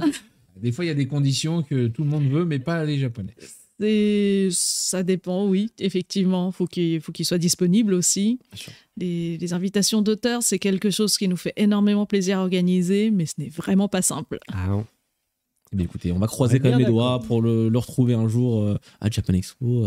Ce serait avec plaisir que les fans l'accueilleront, j'imagine, évidemment. Il y a plein d'autres choses à faire. Il y a tellement de choses à faire. En tout cas, pour nous, c'est vraiment un plaisir de travailler sur Japan Expo, que ce soit sur les activités ou sur ne serait-ce que le fait d'être sur Japan Expo, de voir toutes les personnes qui sont sur place, de discuter en direct avec les lecteurs, parce que ça ne nous arrive pas tous les jours non plus. Donc, Masterclass à Tokyo Inaba. Non, moi, je suis dans les allées, vous pouvez me trouver assez facilement. Mais c'est vrai, une masterclass pour raconter l'édition. Oui, mais normalement... Oui, c'est pas bon signe. C'est surtout quand on parle de Japan Expo, vous avez quand même des invités de marque, vous avez des auteurs, vous avez tellement de personnes qui peuvent raconter des choses intéressantes. Généralement, tous les ans, on essaie de faire une conférence sur justement la fabrication de manga, de la sélection, la négociation jusqu'à l'édition. Et il y a toujours un public qui est friand de ça, de découvrir un peu l'envers du décor. Alors, c'est pas rock'n'roll comme un auteur qui monte sur scène, on est d'accord. Mais ça plaît, pour de vrai. Il y a plein de gens qui je ne viendrai pas faire de la guitare. Plein de gens qui veulent travailler dans le milieu de l'édition, qui sont passionnés de savoir comment vous fonctionnez. Alors, si en plus... Alors, j'ai un très bon titre pour ça qui s'appelle Réimp. C'est vrai. Ça parle du monde éditorial au Japon avec l'histoire d'une éditrice et de toutes les personnes qui travaillent dans l'édition autour des mangaka. Donc, c'est un seinen qui est très réaliste. En combien de tomes ? Alors, je crois que c'est 15 en tout au Japon. Il n'y a pas eu un drama ? Oui, il y a eu un drama. Le drama est d'ailleurs très, très bien adapté. C'est assez rare pour le souligner. Oui, c'est très très rare pour être souligné, mais c'est un très très bon drama. Il y a un manga ? Il y a un manga, il est chez Glénat. Écoute, tu sais quoi lire dans les tomes, ils sont là, t'inquiète pas. Je te les prête. Avec plaisir. Écoutez, je pense qu'on a fait un petit peu le tour. Je pense que vous avez beaucoup de questions dans le chat. On va pouvoir vous laisser les poser. C'est les questions-réponses de la semaine.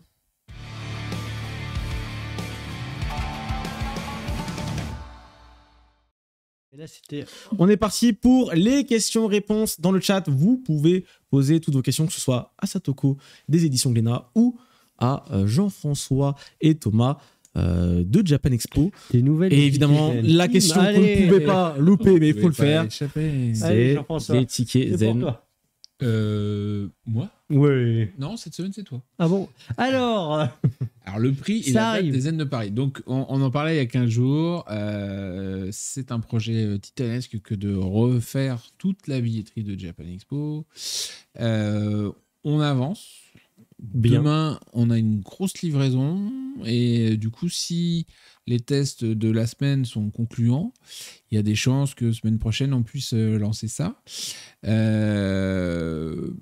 peut-être plus vraisemblablement sous 15 jours. On est tout près du but. Là, en ce moment, on est en train de travailler notamment à la migration des comptes utilisateurs parce qu'on ne veut pas que vous ayez... vous perdiez votre historique et tout ça et que vous ayez besoin de recréer un compte. Donc, on est en train de travailler là-dessus. Ce qui veut dire notamment que avec cette nouvelle billetterie, avec ce nouveau site de vente de tickets, quand vous vous connecterez, il faudra réinitialiser votre mot de passe. C'est aussi un moyen de sécuriser le nouvel outil pour que ce soit optimum. Et voilà. Après, de toute façon, pas d'inquiétude, les billets ne vont pas disparaître. Voilà, on vous préviendra bien. Ça veut dire que oui, on travaille à fond sur le nouveau site. Ça va être formidable. Et quand on aura une visibilité définitive de quand on peut les mettre en vente, vous serez prévenu. Il n'y aura pas un piège en mode vous retournez, vous éternuez et pof, tous les billets zen ont disparu. On vous donnera un rendez-vous. On fera peut-être une soirée lancement, je ne sais pas. Voilà. Eh bien, écoutez. La dernière fois, c'était amusant, la soirée lancement billetterie. J'avais disparu du live pour aller on a réussi finir de configurer 2-3 trucs. Genre, 3, 2, 1, rien. C'est les inconvénients de l'informatique. Voilà, et les c'est magique quand ça marche. Voilà. Mais voilà, donc il n'y aura pas de piège. C'est vraiment travailler, c'est fin parce qu'il faut aussi que ça tienne. Vous êtes nombreux à vouloir ces billets-là. Donc quand on vous les mettra en vente, on ne veut pas non plus prendre le risque que ce soit décevant et que vous ne puissiez pas acheter tout de suite. Enfin, voilà. Il y a plein de paramètres à prendre en compte. Et le système après d'envoi pour les billets zen à domicile sera le même que l'année dernière, donc on les enverra tous les mois. Donc il y a, si vous achetez votre ticket zen au moment du lancement, que j'espère donc en février, vous devriez le recevoir en mars sans problème, donc il n'y aura pas de problème comme en 2022 effectivement avec la poste. Patience. Zen, exactement. Soyez ça n'a zen. jamais aussi bien porté son nom. Et les prix, je crois qu'on les a déjà annoncés, non? Ils sont dispo en ligne. Ouais, si dans le chat, si les modérateurs peuvent mettre les liens qu'il faut où il faut, ce sera super. N'hésitez pas à poser toutes vos questions dans le chat. C'est maintenant. Voilà, 139 €. Profitez-en. 139 €. Eh oui. Donc voilà, vous avez un petit peu la réponse à votre question. Un petit peu plus tôt dans l'émission, j'ai vu une question pour toi, Satoko. C'était quand tu parles un petit peu des échelons que tu as montés dans le monde de l'édition.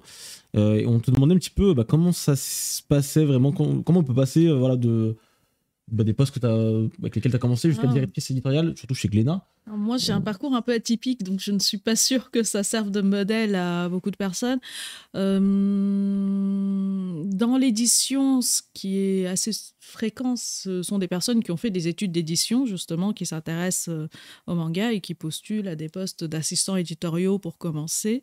Et ensuite, petit à petit, on gravit les échelons pour être responsable d'édition et ensuite, pourquoi pas, directeur éditorial. Après, au poste de direction éditoriale, je vois qu'il y a énormément de profils quand on regarde les collègues. Il y en a qui étaient journalistes, d'autres libraires. Donc, je pense pas qu'il faille... Il n'y a pas une voie royale pour devenir éditeur ou directeur éditorial manga. Je pense qu'il faut être sur la place, s'intéresser au manga. On peut passer par plusieurs types de postes, puisque beaucoup de personnes, enfin en tout cas par exemple les stagiaires collégiens qu'on a l'habitude d'accueillir nous disent « Je voudrais devenir éditeur manga, qu'est-ce qu'il faut faire ?» Et quand on creuse un peu, ils disent « On voudrait travailler dans le manga ». Et travailler dans le manga, pour beaucoup, ça signifie être éditeur de manga. Alors que dans le manga, il y a énormément d'autres postes aussi. Ouais, on peut très bien être, je ne sais pas, représentant et aller présenter des mangas chez les librairies. En librairie, on peut être libraire, on peut être responsable marketing pour créer justement tous les goodies, toute la promotion autour du manga. On peut être responsable événementiel et venir discuter avec Jean-François et Thomas et négocier des conditions sur le stand et dire est-ce qu'on peut faire une tour à Japan Expo est-ce que ça vous va si on fait une tour de 6 mètres sur 7 Non. Voilà. Il y a des contraintes techniques quand même. C'est vrai, c'est pas qu'on veut pas, c'est pas légal. Mais justement, pour être responsable événementiel, je pense qu'il faut demander ça, comprendre pourquoi on ne peut pas le faire et proposer des choses qui sont ensemble faisables. Des solutions qui permettent de faire donc il y a des vendeurs de droits, il y a énormément de travail différent dans le monde de l'édition qui permet de travailler. Donc n'hésitez pas surtout à chercher, à poser des questions. Ouais. C'est clair. C'est pour ça, une masterclass. Paf, on revient. Traducteur aussi, graphiste. Vous l'aurez compris, il y a plein de métiers dans le manga. Si vous voulez travailler dans le manga, écoutez, n'hésitez pas à vous renseigner un petit peu plus. Lisez rien. Lisez rien, effectivement. Elle est forte. Pourquoi elle est directrice éditoriale. C'est là que... Non, je pense qu'il y a quelque chose qu'il faut absolument garder, c'est la passion pour le manga. J'ai croisé des personnes dans mon cursus qui aimaient le manga étant jeunes, qui ont travaillé dans le manga et ils ont été un peu dégoûtés au fur et à mesure où ils se sont lassés et ils sont partis sur autre chose. Et je pense que pouvoir garder cet intérêt pour le manga, quand on travaille dedans, on n'arrête pas de lire des mangas. Et la plupart des personnes avec qui on travaille bien et qui continuent à être dans le milieu, ce sont des personnes qui, quand ils ont fini de lire un manga et qui veulent se changer les idées, vont lire un autre manga. C'est ça. Tu vas tout résumer, c'est vrai que c'est ce qui importe le plus, c'est qu'on est tous des fans de manga autour de cette table, vous également qui nous écoutez, et il faut garder ça à l'esprit. Je vois dans le chat d'autres questions, notamment de Dolin Doriel, qui demande à qui faut-il écrire pour suggérer des fonds pour les photos cosplay. C'est très précis. Ouais, je sais pas si vous avez la réponse. Je pense qu'il faut écrire à programmation@cefa-event.com ou alors aller sur le formulaire et choisir dans le formulaire de contact programmation. Ils seront ravis de... Ou même passer par les réseaux sociaux en message privé en demandant et ce sera transmis. Hein. L'important, c'est de passer les messages. On en reçoit beaucoup, donc il ne faut pas hésiter. On adore. De toute façon, c'est en recevant des bonnes idées qu'on progresse aussi. Évidemment. Zarkai22 qui demande « Possible d'avoir une option recommandée avec signature plutôt que simple lettre suivie ?» Je pense que c'est pour les billets zen. Est-ce que alors c'est possible non, d'avoir le choix que, même les recommandés suivis, les postiers, ils les ont... Quand on avait fait ça à un moment donné, c'était juste déposé, c'était pas signé, et derrière, ni le destinataire, ni nous, on avait réussi à récupérer quoi que ce soit. Voilà, donc après, si jamais le badge ne vous arrivait pas, de toute façon, le jeudi matin, il est disponible en réimpression sur place. Donc, il n'y aura pas de souci. Vous perdrez un petit peu de temps pour récupérer votre badge, mais malheureusement, la Poste, il n'y a pas de solution vraiment fiable, à part effectivement que longtemps à l'avance, on le sache. Voilà. Mais on préparera votre badge et il sera disponible en récupération le jeudi matin ou d'ailleurs le mercredi après-midi, puisqu'on fait des retraits de badge le mercredi après-midi pour les billets zen. Tout à fait, mais juste le retrait. Juste le retrait. Juste le retrait. Et d'ailleurs, parce que j'ai vu passer une question sur ça, sur les zen plus confort, on a le même timing. On a envoyé un mailing à tous les anciens, donc tous les gens qui avaient un zen plus confort en 2023. On leur a envoyé un mail. Et il y a un certain nombre de gens qui nous disent « j'ai rien reçu ». Parce qu'en fait, on s'est aperçu que parmi les gens qui avaient acheté l'année dernière, il y a un certain nombre, voire la moitié d'entre eux, qui ont souhaité être exclus de la réception de tout type de mailing. Donc du coup, en fait, notre outil de mailing dit voilà, sur toutes ces personnes-là, il y a cette moitié-là qui est dans une liste d'exclusion, on ne peut pas leur envoyer le mail. Donc, si vous voulez recevoir les infos sur l'ouverture, etc., il faut nous sortir de votre liste d'exclusion parce que sinon, vous n'aurez pas l'info en avant-première comme on l'avait promis. Voilà. Vous avez votre réponse. Et attention, parce que l'exclusion, c'est si vous refusez de recevoir des mails de notre part sur notre... Alors, c'est quoi le terme technique là, le DSN, notre nom de domaine. Le DNS, le nom de domaine, sur votre nom de domaine, sur le nom de domaine, en fait, vous ne recevez aucun mail de nous. Ça veut dire ni de newsletter, mais ni non plus tous les emails entre guillemets administratifs qui pourraient être liés à votre billet. C'est ça. Je vois dans le chat aussi Yukime Kitsune qui demande « Comptez-vous remettre en place la scène Karasu ?» Pas cette année. Pas cette année, toujours pas ? Non. Bon, voilà. Encore une fois, la scène Tsubame répond beaucoup mieux aux attentes des Japonais, puisqu'ils viennent pour se faire de la promotion.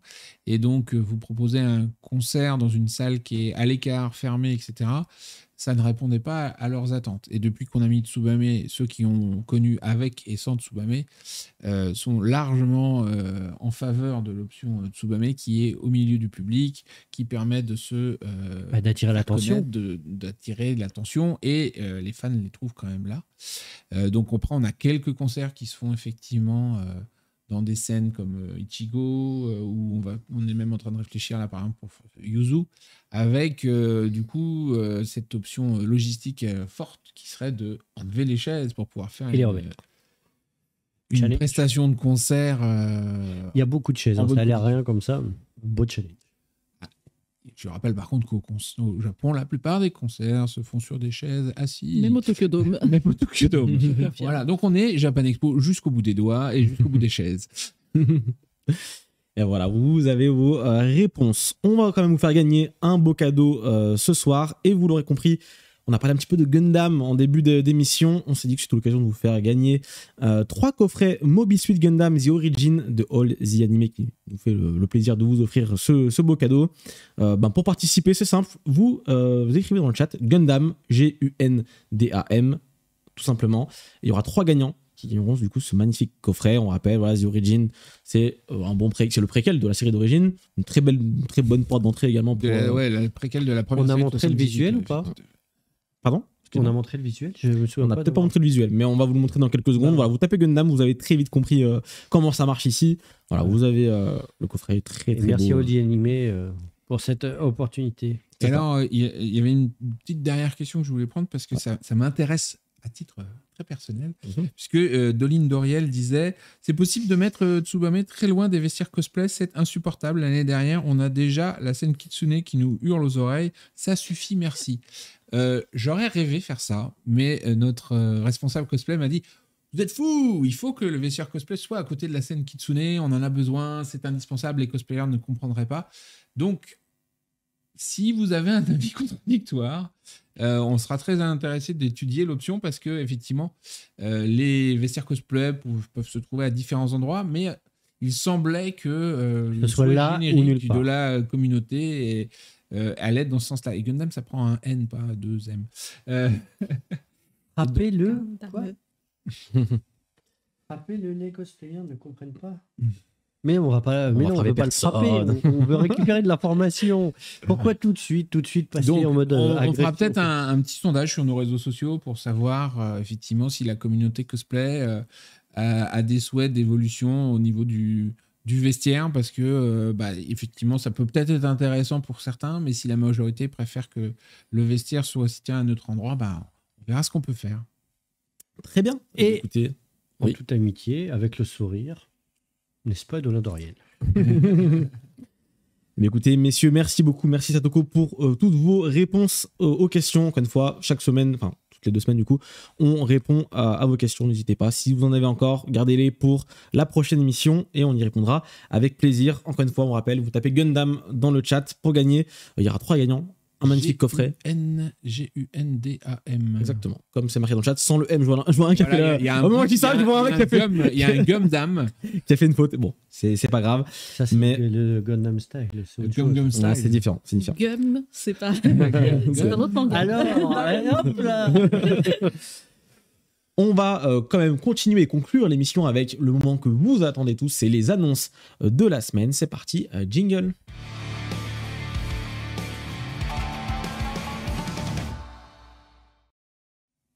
Les annonces de la semaine, c'est maintenant, c'est tout de suite avec Jean-François et Thomas qui vont nous faire un petit peu les belles annonces là pour Japan Expo. Notamment, je vous laisse commencer avec... on parlait cosplay, donc ça tombe bien. Cosplay, oui, on nous pose beaucoup de questions. Cosplay, on le voit. Les inscriptions sont ouvertes. Les inscriptions sont ouvertes, mais pas pour n'importe quoi. Voilà, pour le WCS, le World Cosplay Summit, et pour le Cosplay Show aussi, depuis hier, et c'est jusqu'au 2 mars. Voilà, c'est ça. Et du coup, on rappelle, le World Cosplay Summit aura lieu le samedi à Japan Expo Sud, donc à Marseille, et permet aux duos gagnants d'être sélectionnés pour représenter la France à Nagoya au mois d'août. Donc, c'est un une super expérience. On a gagné il y a 2 ans, donc on espère bien que cette année, on va trouver les gagnants de 2024. Est régulièrement gagnante. On représente bien sur la scène internationale cosplay. Voilà. Et on a aussi le Cosplay Show, donc le dimanche. Le concours de cosplay standard de Japan Expo, on va dire, qui a lieu le dimanche sur la scène Ichigo. À 13h.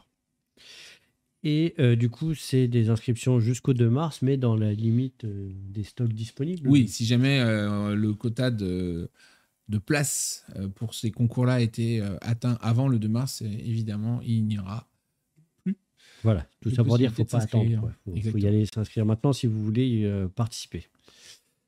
On peut aussi vous présenter en exclusivité mondiale. Mesdames, oui, messieurs. Une partie des goodies. Donc ça, c'est le petit sac zen que vous aurez dans un mois à Japan Expo Sud. Et on vient de recevoir quelques produits, parce qu'on n'a pas encore tout, mais on voulait vous montrer, parce qu'on est très très content de l'avoir. Le mug de Japan Expo Sud. De cette année.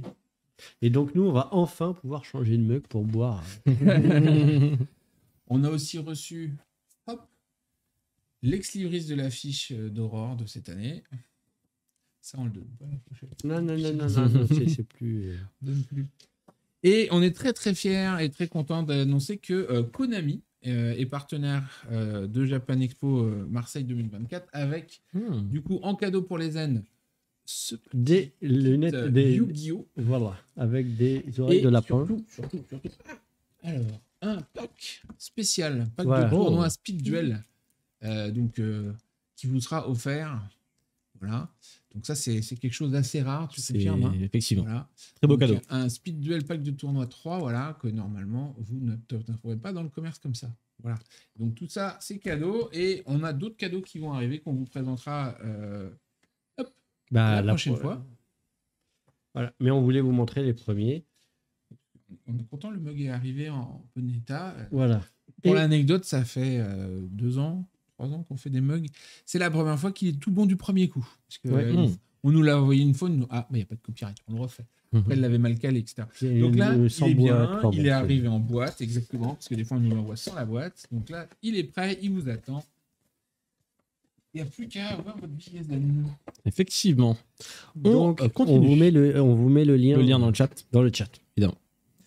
On continue avec... Ah oui, un truc important. Très important. On a besoin d'aide. Parce que la dernière fois, on n'en a pas beaucoup parlé, voire on n'en a pas parlé du tout, mais on a lancé le recrutement des saisonniers. Donc, si vous habitez Marseille ou sa région, ou si vous voulez, allez vous faire un petit tour pour le week-end du 8, 9, 10 mars. On a aussi besoin d'aide. On a effectivement besoin d'aide. D'accord, je viens de comprendre. On a besoin d'un sacré coup de main, puisque l'organisation à Marseille, c'est entre 80 et 100 personnes selon les années, et que on est très content d'avoir tout un tas de saisonniers qui reviennent d'une année à l'autre, mais comme chaque année, il y a quelques places pour les nouveaux, et on espère que vous en ferez partie, et qu'on va passer un bon moment ensemble pour faire en sorte que le festival soit une belle réussite. Voilà, donc allez sur le lien là qu'on vous a partagé, et inscrivez-vous si vous êtes disponible, vous avez envie de travailler avec nous pendant quelques jours. Très bien. Vous avez coché le petit agenda, allez les contacter si vous voulez venir bosser sur Japan Expo. On commence, j'ai envie de dire, même les annonces. On a fait quelques annonces. Les annonces, mais là on commence. D'artistes, voilà. Effectivement. Les nouveaux artistes pour Japan Expo Sud, à commencer par Astérisme. Et alors, on est très très très content de recevoir ce groupe, ce trio, parce que ils envoient grave. Alors, je crois qu'on a l'extrait, on peut peut-être tout de suite le passer, mais des fois on nous dit il n'y a pas assez de rock à Japan Expo, etc. Alors là, Astérisme, c'est du bon. C'est du bon, c'est du rock. Et si on peut lancer l'extrait du clip, c'est top. Un petit instant. Un petit instant. Non, c'est bon, c'est parti. D'accord, on le passe en même temps que nous. Il y a le son ou pas? On n'entend pas. Je vais mettre l'extrait apparemment. On n'a pas les droits. Donc voilà, Stardom, leur single, avec ce clip qui est assez génial où on les voit effectivement. Il référence plein de groupes de métal. Ça va de AC/DC en passant par Red Hot Chili Peppers, en passant par Queen, etc. Donc un bel hommage à tout ce rock. Ils seront en concert les 3 jours. Et il n'y aura pas Obélisme, non, il n'y aura que Astérix. Voilà. Et ça fait partie de nos... C'est la blague française. Voilà. On les a prévenus, hein, oui, méfiez-vous. Vous allez avoir beaucoup de blagues là-dessus. Les Français, ils auront du mal avec le nom, peut-être que... Allez, on continue. Thomas. Oui, on n'a pas précisé, mais c'est du heavy metal. Voilà, c'est du heavy metal. Je pensais qu'il y aurait le son, mais donc c'est un groupe de heavy metal composé de Aluka à la guitare, Miyu à la basse et Mio à la batterie. Ensuite, et ils font du mass metal, ça veut dire qu'ils essayent on parlait de Moto Hagio qui avait ouvert le shoujo, et eux, ils essayent de faire découvrir le métal aux masses. Donc, ils ont appelé ça le heavy metal pour le grand public. Voilà. On a le plaisir d'accueillir cette année les chefs Takano. Donc, c'est un couple de chefs soba. Ils viennent directement du Japon, ils ferment leur restaurant le temps qu'eux, et ils viennent jusqu'à Marseille pour faire découvrir le soba au public. Ils ne servent que 30 portions par jour parce qu'ils les font sur place. Ils font une démonstration complète sur place, donc ils servent que 30 portions par jour. Ça va très très vite, c'est fait main. Et en plus, ils seront en résidence, c'est-à-dire ils viennent sur le festival. Et en plus, il sera en résidence du 13 au 23 mars au restaurant Robato Ramen, qui est situé 63 allée Léon Gambetta à Marseille. Et on n'a pas précisé, mais enfin je crois pas, hein, mais il maîtrise notamment une pâte sans gluten. Ah ouais, c'est 100% soba, donc c'est 100% sans gluten. C'est très très bon, très facile à digérer et très très très très bon goût. Même au Japon, on n'en trouve pas partout. On a beaucoup de soba qui sont coupés avec de la farine, et là, c'est plus facile à manipuler en fait. Alors que là, non, c'est 100%. Donc, on se rend peut-être pas compte, mais c'est quand même assez extraordinaire d'avoir ces chefs qui nous viennent directement du Japon, spécialement pour Japan Expo et pour la résidence à Robato Ramen. Donc, merci à tous. Voilà, allez les voir. Ensuite, nous avons quelques invités cosplay à vous annoncer. À commencer par Kairi, donc qui est cosplayeuse depuis 2008. Elle représente la Pologne dans beaucoup d'événements internationaux. Elle se cosplay en personnages qui lui sont chers. Et aujourd'hui, elle est aussi photographe, productrice de vidéos. Et elle organise des compétitions de cosplay. Nous accueillons aussi Dorian Macbeth, qui est cosplayer depuis 13 ans. Il est plus souvent jury que participant. Et il a remporté le concours Cosplay League en 2023 en duo avec Kairi. Voilà, on va aussi avoir Mayo, donc une cosplayeuse depuis 2009. Et elle a été la première représentante de la Suède dans les compétitions internationales comme l'Euro Cosplay, le Nordic Cosplay Championship, le World Cosplay Summit et le Extreme Cosplay Gathering. Le meilleur. Voilà, dans un autre registre, on a le plaisir d'accueillir à nouveau un Amazing K-Pop Show. C'est un spectacle de danse K-pop avec en featuring MH Project, Mad Squad et en invité spécial UNPA. Donc UNPA, nos invités, notre boys band, notre idol band, je ne sais pas comment on peut les qualifier, venus du Japon. Il va effectivement faire un featuring avec les deux troupes de danse que nous avons le plaisir d'accueillir cette année. Et ce sera le dimanche à 15h45 sur Ichigo, dans le hall 1, parce qu'on ne le redira jamais assez, mais maintenant Ichigo a son hall rien qu'à elle.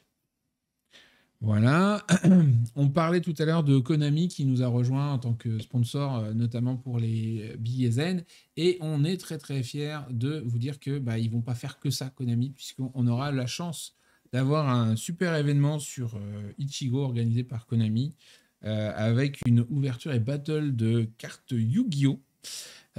Avec notamment donc les influenceurs Super Zulux. Il y a du spoil sur l'affiche. et Kaïs. Oui, je vais jusqu'au bout, mais effectivement, il y a un petit peu de spoil sur le visuel. Mais... et donc ça sera sur Ichigo, et c'est justement l'occasion pour nous, en dehors de l'ouverture des boosters et tout ça, que vous pourrez voir sur place. Vous allez avoir la possibilité cette année à Japan Expo Sud de suivre le programme de Ichigo en live. Sur la chaîne, ici même, pendant les 3 jours. Voilà, et donc du coup, l'événement avec Super Zulux et Yekais sera streamé sur notre chaîne Twitch. Et c'est la première fois qu'on va streamer depuis Marseille, donc on est super content de vous l'annoncer. Super challenge technique, mais ça devrait être sympa. Très bien. On continue. On part du côté des sports et arts martiaux. Il faut bouger. Donc on a toujours, comme chaque année, un bel espace Budo qui accueille tous les sports et arts martiaux venus du Japon. Et dérivés. Et c'est bien parce que je dis ça et la première, c'est amazing. C'est pas du tout. Mais il y a le stamp amazing, on est bon. Donc on est bon. Donc Takeda Budo qui sera là pour représenter plusieurs clubs d'arts martiaux. Ils font des initiations et démonstrations de Iaido, la pratique du sabre, de pratique du Jodo ou encore de Jukempo, la boxe souple. Voilà. Et du coup, l'ASSL Provence, qui est dans la zone Amazing dans le Hall 3, et qui enseigne les techniques de combat et la pratique du maniement du sabre laser. C'est pour ça permet de développer, tout de suite un peu moins, de développer ses réflexes, sa maîtrise de soi et l'analyse de son adversaire, de son environnement. Pendant le festival, ils vont vous initier au sabre laser. Ils feront des jeux et des quiz sur l'univers Star Wars. Et le reste de l'année, l'académie est ouverte pour vous apprendre le maniement du sabre laser. Voilà. Exactement. On va retourner du côté cosplay cette fois-ci, mais avec le village cosplay et les différents stands qui vont le composer. Alors, on n'a pas encore tout le monde, mais déjà, on peut vous dire que Aoi Sora sera présent. Voilà, l'association de cosplay phare de la cité phocéenne est présente pour cette nouvelle édition de Japan Expo Sud et proposera son atelier SOS Cosplay. Toujours important, c'est pour réparer les costumes et accessoires. Et venez rencontrer ses membres pour en savoir plus sur ce loisir passionnant. Ils prônent l'entraide, ils sont là pour vous conseiller, ils ont un espace photo, ils réparent les costumes et les accessoires. Le stand cosplay est l'étape incontournable pour tous les passionnés de cosplay et tous les curieux ayant envie d'en savoir plus. Et on sera dans le hall 3 pour tout l'espace cosplay cette année. Exactement.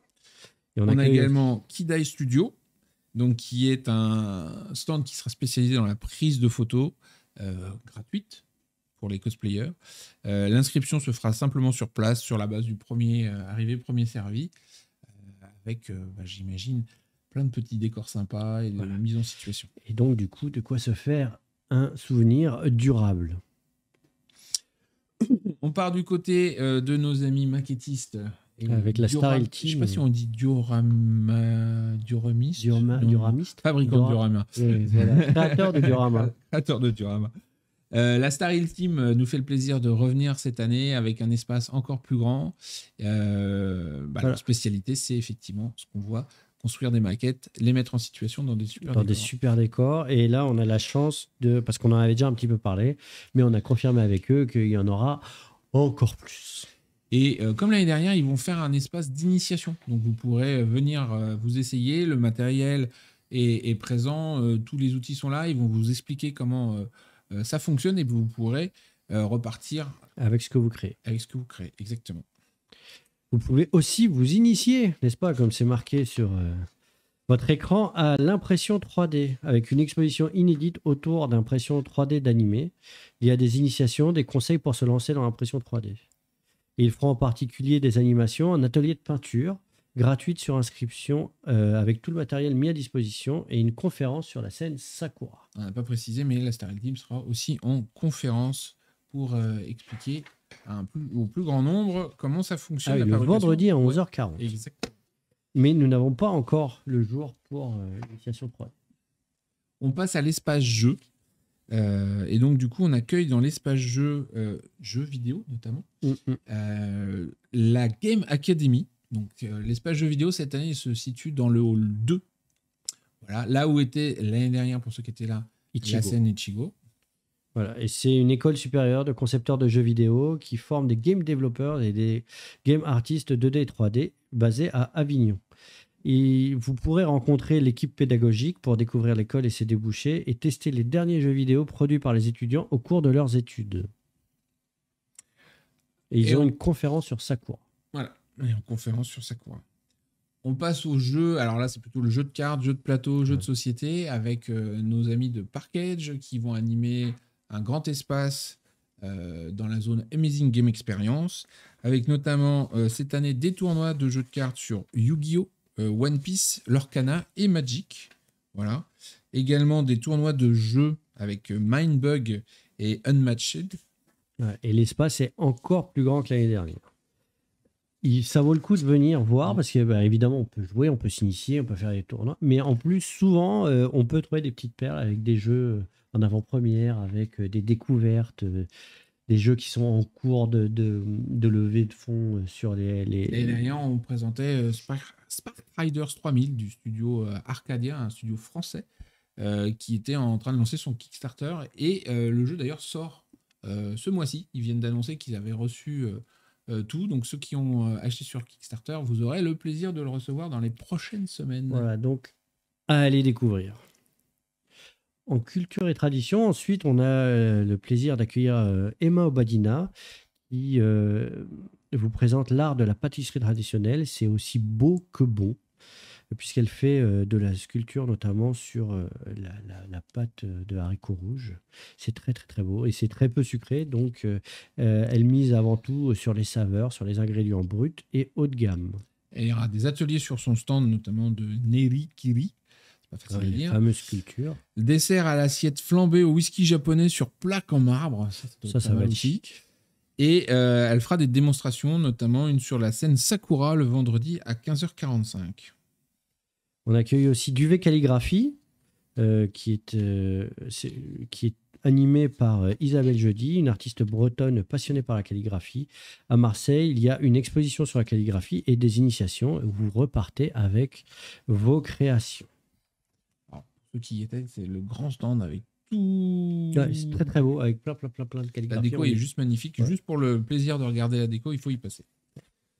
On passe à France-Japon Connexion, donc une association marseillaise qui propose des cours de japonais, des ateliers peinture, cuisine et kebana, qui fera des démonstrations notamment avec les chefs Takano dont on a parlé juste avant, sur la fabrication de nouilles soba 100% sarrasin fait à la main. 2 sessions de peinture de soumier avec le maître Moro. Voilà, Mauro, probablement. Et ils sont à retrouver dans le hall 2. On accueille ensuite l'association Keami Origami. Ils vont faire des animations autour de l'origami qui sont ouvertes à tous. C'est une figure traditionnelle. Ils pourront faire aussi bien des figures traditionnelles que des personnages de vos dessins animés préférés, jeux vidéo préférés. Et vous repartez avec ce que vous avez créé aussi. Et ils font aussi du furoshiki, voilà, donc l'art et de l'emballage avec des tissus. C'est très très très beau. L'emballage, pas l'empaillage. Et si jamais vous apprenez à faire vos furoshiki, vous pourrez vous en servir toute votre vie. C'est hyper pratique en plus d'être joli. Plus c'est écolo. Et c'est écolo. On a tout gagné. On continue dans le bien-être cette fois-ci avec Yokai Shiatsu, donc cette méthode de détente par des pressions sur le corps, et le Do-in, une pratique traditionnelle japonaise qui se démarque du yoga.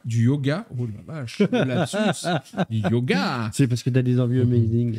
Par son approche dépouillée et dynamique. Des séances de Shiatsu de 20 minutes par les élèves de l'école sont présentées sur le stand en permanence, et des séances collectives de Do-in par les enseignants seront proposées. Ouais, c'est très très relaxant. Et marche arrière, on retourne au cosplay. Voilà, on retourne au cosplay avec le World Cinematic Cosplay Summit. WCCS. World Cinematic Cosplay Summit qui se lance dès maintenant. Pour rappel, c'est une nouveauté liée au WCS dont on vous a parlé tout à l'heure, pour permettre au plus grand nombre de participer avec des prestations en vidéo. Il faut faire un format de vidéo de 2 minutes 30, raconter une histoire, faire un mini court-métrage. Les costumes doivent être obligatoirement issus de mangas ou animés ou jeux vidéo japonais. Et pour le coup, contrairement au World Cosplay Summit standard, là, vous pouvez venir avec les costumes que vous auriez achetés. La vidéo de gagnant de l'édition 2022 est disponible sur un lien qu'on va vous mettre. Et l'ouverture des inscriptions pour le WCCS, ce sera... C'est à partir d'aujourd'hui, tout de suite, maintenant, présentement. C'est aujourd'hui, voilà. Et jusqu'au 28 avril 2024. Et la finale aura lieu en live sur notre chaîne Twitch le 6 mai. On vous promet plein de programmes sur la chaîne Twitch. Voilà. Après, on va vous mettre aussi le lien du règlement pour ce concours-là dans le chat, le formulaire d'inscription et l'adresse email si vous avez des questions.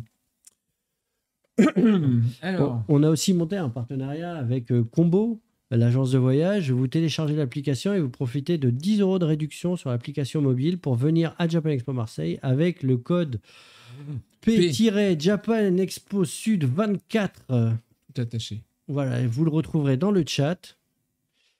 Donc ça vous permet d'obtenir ces 10% de 10 euros de réduction. J'ai dit quoi? 10%? Non, 10 euros de réduction. L'application Japan... dans un autre registre sur les applications mobiles. Faut pas que t'enchaînes trop vite là. L'application mobile de Japan Expo Marseille est à jour. Vous nous demandiez parce que vous voulez organiser votre voyage et votre déplacement jusqu'au festival. Et bien maintenant, ça y est, vous pouvez choisir votre programme. Voilà. Et le programme du festival se met à jour automatiquement au fur et à mesure, pas automatiquement. Il y a quelqu'un derrière qui doit tout taper. Voilà, qui est très très content qu'on le mentionne parce que ça a été un grand débat pour savoir. Dimitri, si tu nous vois. Courage. Donc, vous pouvez du coup planifier votre venue, voir ce que vous allez faire dans la journée, etc. Au fur et à mesure qu'on confirme les dates et jours. C'est affiché dans l'appli sur le site. Et on voulait remercier au passage nos partenaires. Tous nos partenaires officiels pour cette édition, la Fnac, Canal BD, Zoom Japon, CGR, la chaîne Manga, la Marseillaise, Fun Radio, l'Office de tourisme de Marseille et Série Ousli. Merci à vous. Bien, écoutez, une très très belle salle d'annonce, juste avant Japan Expo Sud qui aura lieu du 8 Thomas, il a tout dit, au 10. Il a rien laissé. Mais effectivement, voilà, du 8 au 10 mars prochain à Marseille pour Japan Expo Sud, il y aura beaucoup de belles choses, Satoko. Je pense que tu le constates. Japan Expo, il y a beaucoup de choses pour vous. Il fait bon à Marseille à ce moment-là. Je vais y réfléchir. C'est la bonne bouillabaisse à Marseille aussi. C'est ton et du soba. Et du soba. Combo. Bouillabaisse soba. Ça passe. Ça pourrait. C'est une soupe, donc ça va. C'est jouable.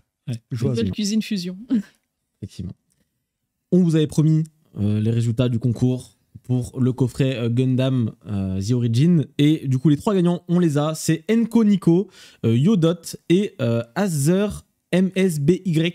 Voilà, vous êtes les 3 gagnants des coffrets Mobile Suit Gundam The Origin. Aster, je dirais.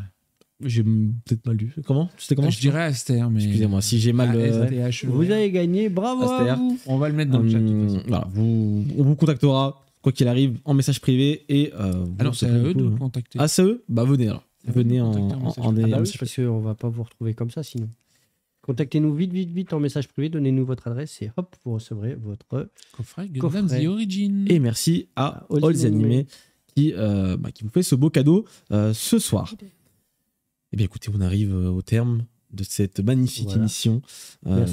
Merci beaucoup Satoko d'être passé nous voir pour parler de ton métier, de Moto Hagio, des éditions Glénat. C'était un plaisir. On a bien senti la passion quand même qui anime Satoko et les éditions Glénat du coup. Ah ça, la passion ne tarit pas. On espère que tu as passé un bon moment avec nous. Oui, j'ai pu découvrir plein de nouvelles choses à découvrir sur Japan Expo Marseille. Et pour ceux qui veulent te revoir, demain tu es sur la chaîne Twitch de Glénat du coup. Alors, ça sera pas forcément moi, mais oui, je pense que je passerai dire un bonjour. Dans le chat. Mais il y a un live Twitch demain. Il y a un live Twitch chez Glénat demain soir, normalement. Voilà. N'hésitez pas à aller voir ça. Ce sera demain soir. Merci à vous, messieurs, évidemment, pour toutes ces belles annonces. Parce que Japan Expo à Marseille, ça arrive très très vite, 8 au 10 mars. On a hâte d'y voir tout ce que vous avez annoncé ce soir et les précédents soirs, évidemment. Il y a eu pas mal d'annonces tout au long de ces dernières semaines et on y arrive très bientôt. Pas trop fatigué là, au terme de... Il y a beaucoup de travail en ce moment, j'imagine, avec le temps qui arrive. On rentre dans le tunnel Japan Expo Sud et en plus, on a tout ce qu'on est en train de préparer avec nos chers partenaires et, en France et au Japon pour Japan Expo à Paris. Voilà, donc on est bien busy. Ouais, mais la bonne nouvelle, c'est que on en a parlé beaucoup sur Twitch, mais on a recruté des gens. Donc, on disait souvent postuler, on cherche des gens, etc. On en a trouvé. Alors, il nous en faut encore. Oui, continuez à postuler. Et donc, n'hésitez pas à continuer à faire signe que si vous avez envie de faire de la programmation à Japan Expo. Alors, je ne parle pas de programmation informatique, je parle de contacter des artistes, mettre en place des événements, etc. Donc, c'est